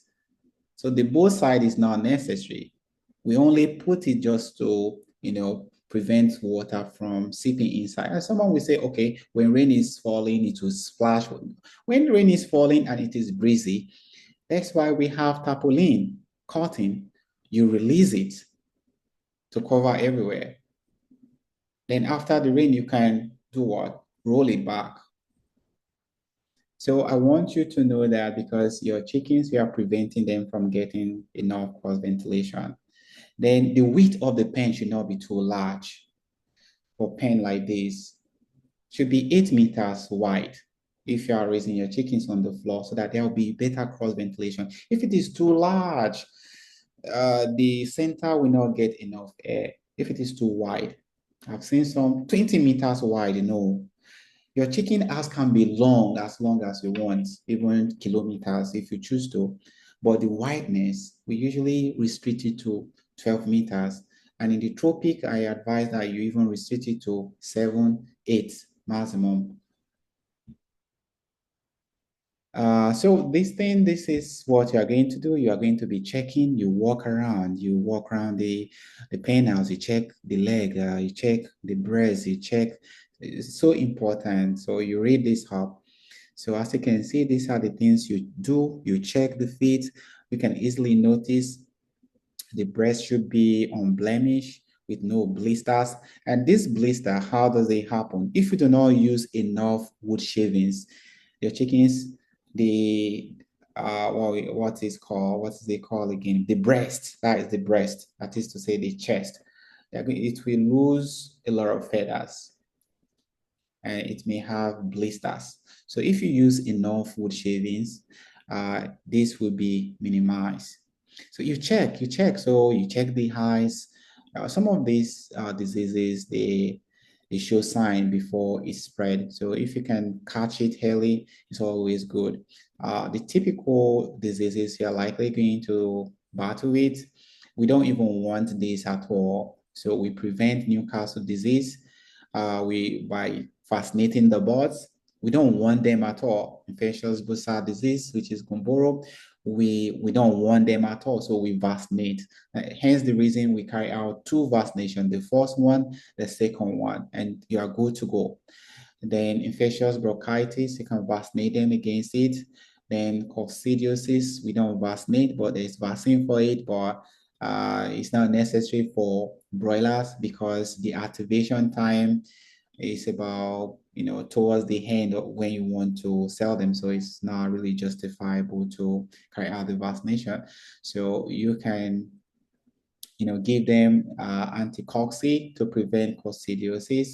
Then salmonella, which is kind of really common if you are using bad water and if your feed does not have toxin binder. then paralysis if you exceed the weight, and if your feed lack necessary or sufficient calcium, you're likely going to have paralysis.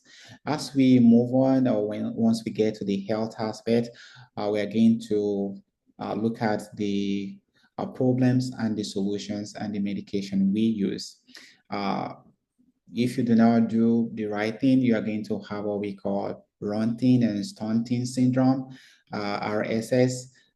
This could be, it's a condition which actually prevents the chicken from absorbing the necessary nutrient. So the chickens will be eating, but they are not growing. They are not making use of the nutrients. So because they are not making use of the nutrients, the growth will now be there. You see a 2-month-old broiler looking like a month-old broiler or 2-weeks-old broiler. So this is terrible. And these are the reasons for it. It could be archery-related virus, which prevent nutrient absorption. It could be brooding at a low temperature, which also tend to worsen it. Then it could be as a result of poor ventilation. And the reason I told you, when you are brooding, open the distance so that those carbon monoxide will not suppress, the system. Poor quality feed. If you are using poor quality feed and I'm using high quality feed, of course, my chickens will be looking like two months old, and yours will be looking like 1 month old. The same, age. We stock them at the same time, but yours will be looking like 2 months old, 1 month old. My own will be looking like 2 months old. You see, or your home will be looking like 2 weeks old. My home will be looking like, 5 weeks old. Why? Because I'm using quality feed. So these are some of the things you need to check. Most times it's not the feed, the chick supplier. Most times these issues are due to some of these things. Could be low temperature and all these conditions. Causes and prevention, runting and starting, biosecurity measures, brooding at the right temperature, use quality feed, have sufficient feeders and drinkers. Another thing again is some of your chickens grow really fast and some are not. It could be as a result of competitive, feeding. So you want to have enough drinkers and feeders so that the smart ones will not eat the feed, and then the slow ones will now eat the crumble. So you don't want that. I also discovered that the people using mash, starter and finishers, they do not know that the engine of the feed, where the real nutrient is actually the powder. So once the chicken pick the grains, the big grains, the powder, they trash it. No, you don't trash it. That is the engine. The lysine, the mentonin, the glycalcium phosphate, the acidifiers, they are right inside, the powder. The powder, those are what we call micro ingredients. They are right inside those powder. So you don't, trash it. I've been to some farms that the powder alone is about 10 bags. And so this is wrong. I told her that you are not feeding your birds. You are just wasting your money, and they will not grow because the engine of the feed you are now giving to them, you consider it as powder. So you ensure that the chicken eat the powder before you serve another one. They clean their feeder before you serve another one. This is important. At least once per day, ensure they clean. That is, they empty the feeder. Then, and if you are using pellet or crumble, of course, there's nothing like that. That is the advantage. It's in lump form, or the powder is in lump form. So when they pick, they take complete diet, So these are just the advantages and disadvantages. And when you use, very strong broad spectrum antibiotics, that is not good for brooding, and you use it, oh my God, it can also suppress, can weaken their immune system. And you can also use, broad spectrum antibiotics to help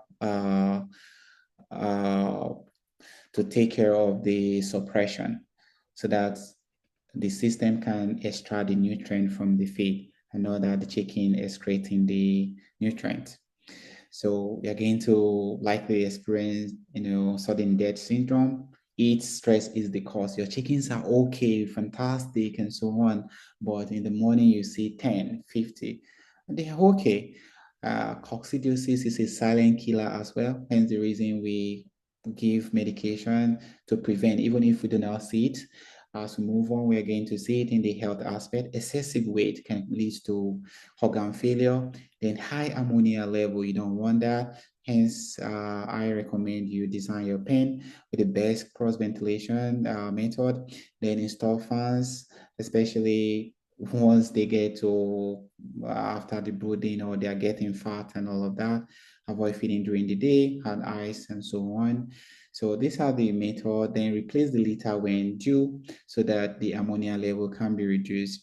Then someone we have, how often should I replace it? It depends. You use your discretion or you use ammonia sensor. You see the ammonia sensor we use. There's no specific number of days for drop-in removal. So some people want to know that, oh, just tell them every 2 days you remove. No, it depends on the wood shavings. Some dry wood shavings can last longer, while some moist wood shavings, maybe fresh wood they cut and then take it to sawmill. And if they cut it, the wood shavings from such sawmill operation will be so moist. So it does not absorb. The water absorption is low. That is to say, it will absorb water a bit and then everywhere will be messy. The dry ones, because they are dry, they take a long time to be due for replacement, so they can absorb the waste for a very long time. So it depends. So you use your discretion and then you use the ammonia level meter. This is the ammonia meter that we use. As you can see, look at it. You can place it on the beddings if you are raising your chickens on the floor, and you don't allow the concentration to exceed 25 ppm.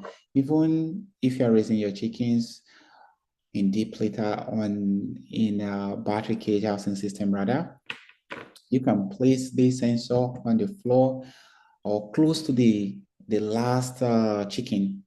That is to say the first tier.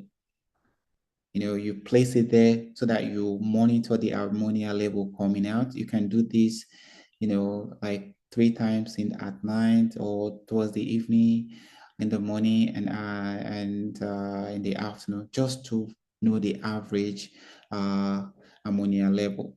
And so it should not exceed 25 part per million, which is ppm.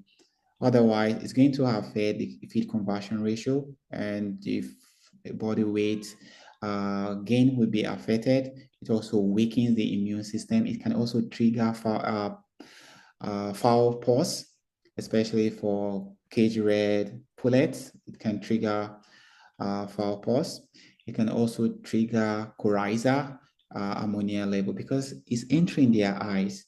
So it can trigger coryza. Even if you vaccinate against coryza, it can trigger it. Even fowl pox, it can trigger it. So these are the things I want to show us. So thank you so much for your time. I would like to take questions now.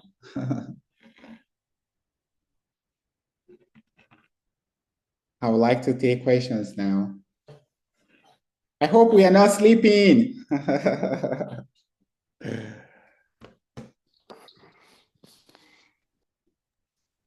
Good evening once again, Oga Innocent, and well done for your presentation. I've been hearing you talking about this FCR, and I've seen it in some tables. I am coming across it for the first time because I just want to begin the farming. Let me understand it better. What is it and what does it mean when we see it there, and what is it used for? Okay.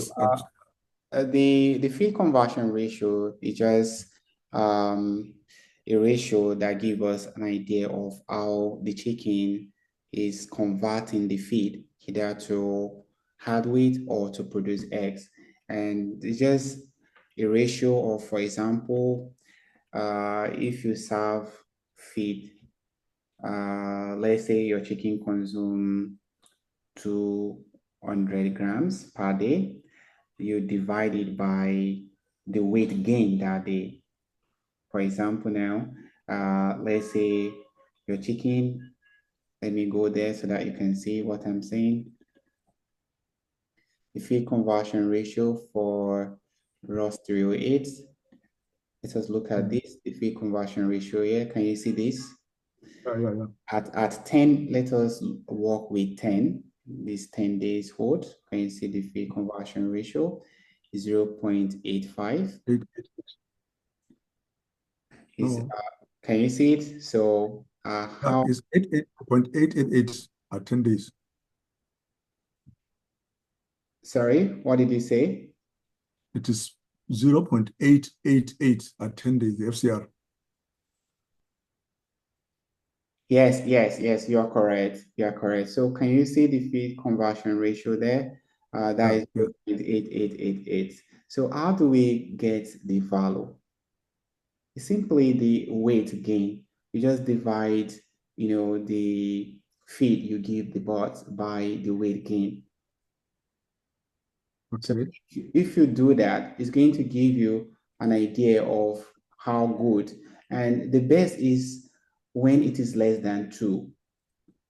When it is less than 2 is the best. For example, let us carry out this. And the feed conversion ratio is actually worse when the chickens are, aging for broilers.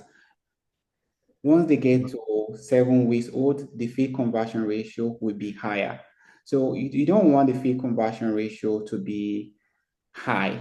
You want it to be low. And one of the sign that a feed is actually good is that feed conversion ratio. What is the feed conversion ratio for this feed and all of that. Now, if you look at your broilers, once they get to 7 weeks old, the feed conversion ratio will be high. That is, they are taking a lot of feed, but the weight they are gaining is actually low. However, during day 1 to week 6 or 7 maximum, they have excellent or good feed conversion ratio. So if you divide it, you are going to have an idea. If I tell you that the feed conversion ratio for your bird is 2, it means that your birds, they are taking the total feed you give them. For example, if it is 2, it means that if you give the birds, let's say 4 kg feed, and one chicken consume 4 kg within a specific period of time, that chicken will give you half of that. Are you with me?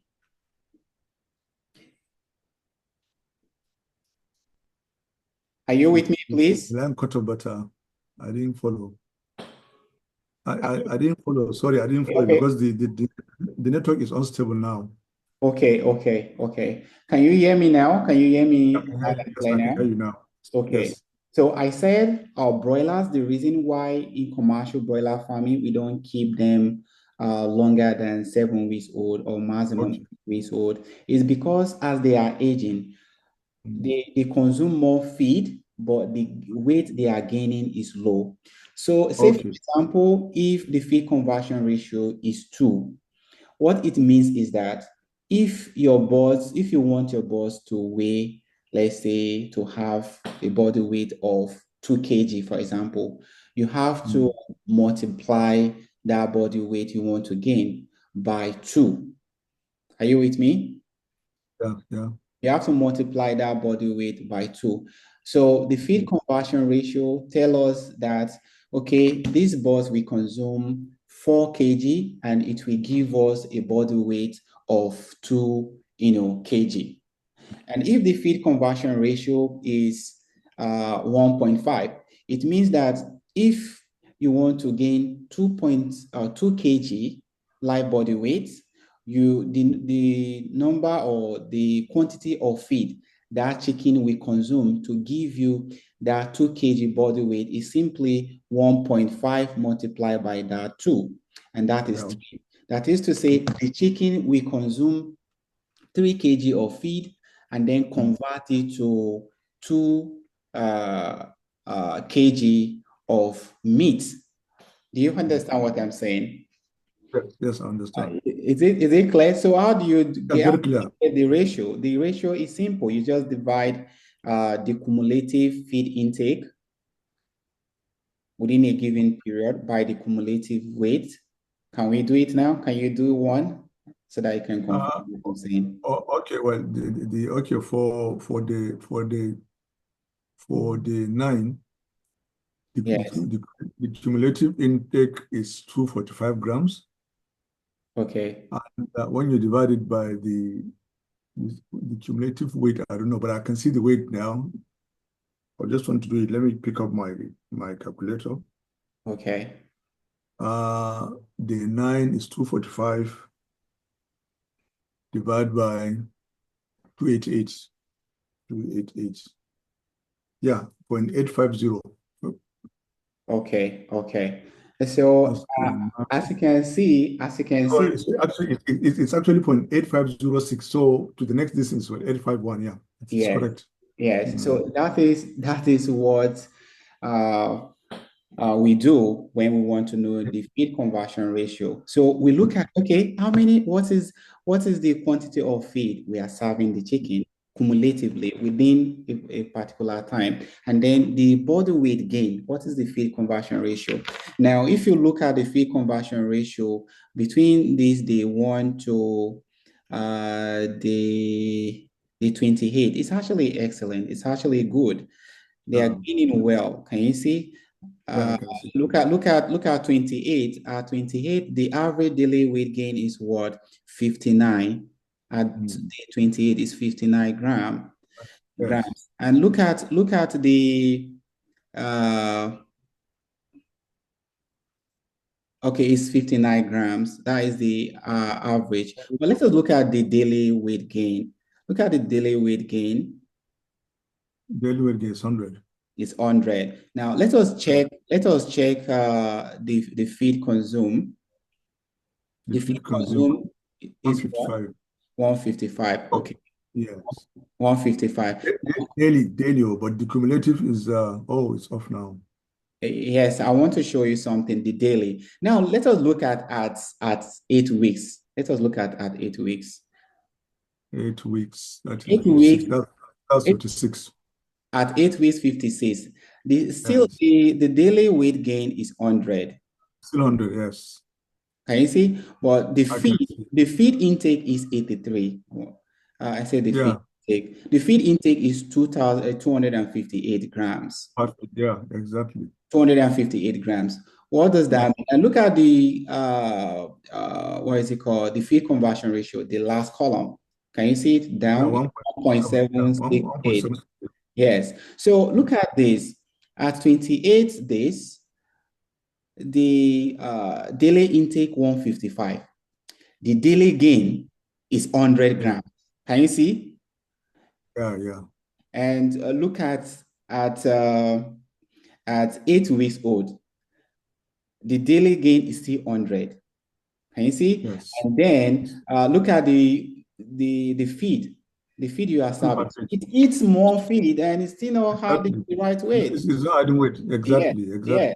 Yeah. So hence the reason we don't keep them. And this thing will be it will be getting poor as they are aging. Maybe you keep them 9 weeks, that is the way they will be consuming more. But the weight gain will be really, really low. So that is how we calculate the daily feed. Feed that's how we do the FCR. Yes. So another thing again, for easy calculation, for example, you want to know if it's a quality feed. All you need to do is to multiply this.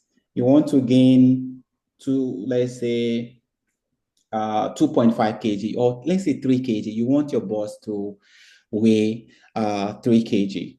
Now, you want to know the quantity of feed to serve your birds, or the quantity of feed you will consume, one chicken will consume, to achieve that 3 kg. You just multiply. The feed conversion ratio of, let's say, this 3 kg, this 4 to 1. And you see, at At 41, they will give you 3,100. So you multiply this 1.499 by the expected or your target body weight. Let us assume is 3. So what it means is that you are going to get 4.49 something. What it means is that one chicken will consume 4.5. Yes. In order to get 3 kg weight. Absolutely. Yeah. No, the economics are not balancing. Okay. You raise your hands, please go ahead. I hope it's clear now and it's understood. Very well. Thank you very much. Welcome. Please go ahead. You raise your hands. Please go ahead. You want to ask questions. Good evening. Good evening. Yes. Good evening. Thank you very much. Please, I wanted to ask for if I'm going to raise my broilers for 4 weeks, am I going to give them starter all through the 4 weeks? How do I know? I will just stick to starter for the 4 weeks and then sell off. So I don't know if you can help with that for their feed. Okay. Thank you for that question. Absolutely. If you are raising your broilers to 4 weeks, you are going to give them starter ration. That's what you are going to give them. So you give them starter ration for that 4 weeks. Some feed millers, they will even tell you the feed ration to give. For example, New Hope, if you are using New Hope or other feeds, they will tell you, okay, use this particular starter from day 1 to 6.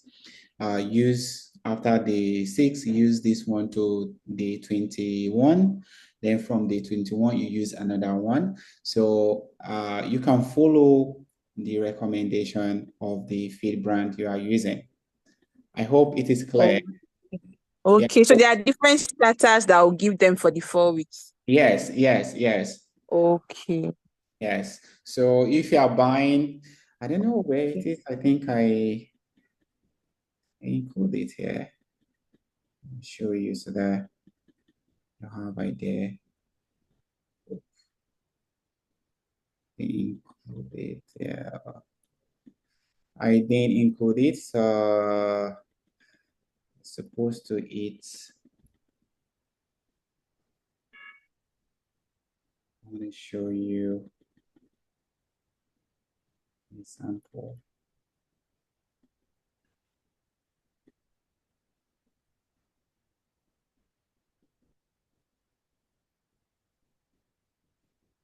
Okay, this was yesterday. Okay, can you see this? Can you see this slide? Yes. You can see this slide? Yes, I can. Okay, so most of the commercial feed milling companies, they will write it. Look at this one, broiler extra starter with the code number 510. Feed from day 0 to 2 weeks of age. Can you see? It's a starter. Okay. Yeah. And look at this, from that 2 weeks, you continue.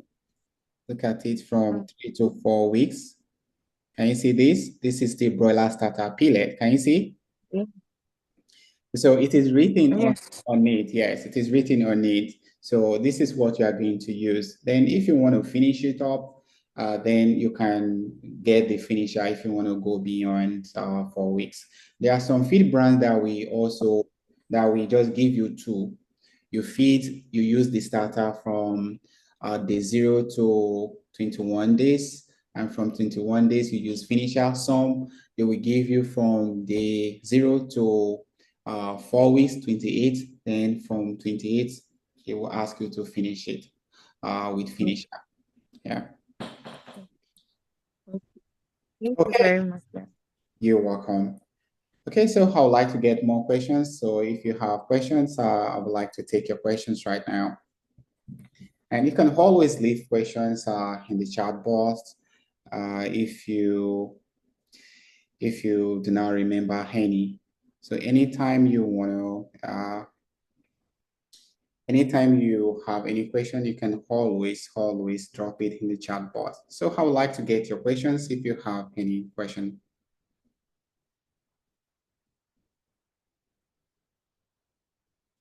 Okay, I think most of us. Good evening. Good evening. Good evening. Looking at that bag, I mean the New Hope feedback you just showed on that slide, it's showing broilers starter match, something like that. So my question is, when you're going for layer farming, like egg production, is there a difference between that starter and the one you're going to use for the layers?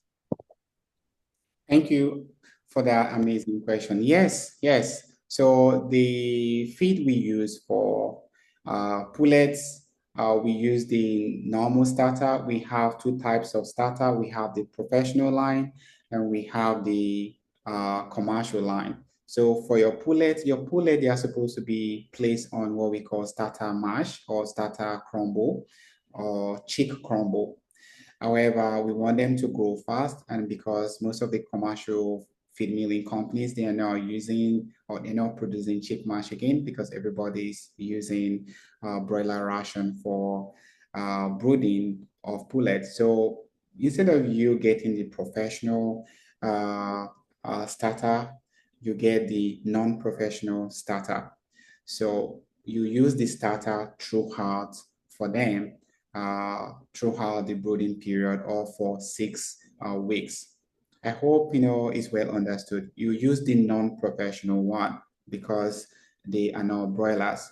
The professional ones you can also give it to broilers, but they will not grow fast the way the professional line broiler ration will grow fast. I also want to chip this in. If you want your broilers to grow really, really fast and you want them to meet the body weight, you should get the professional line.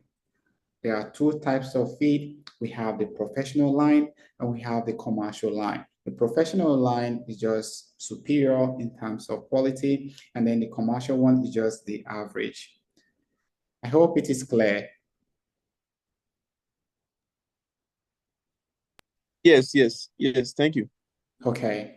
So I want to thank everybody for being part of today's session. I'm so sorry I had to just complete the module for today. Sorry for taking your time. So I wish you an amazing night rest. See you tomorrow by God's grace. Bye-bye.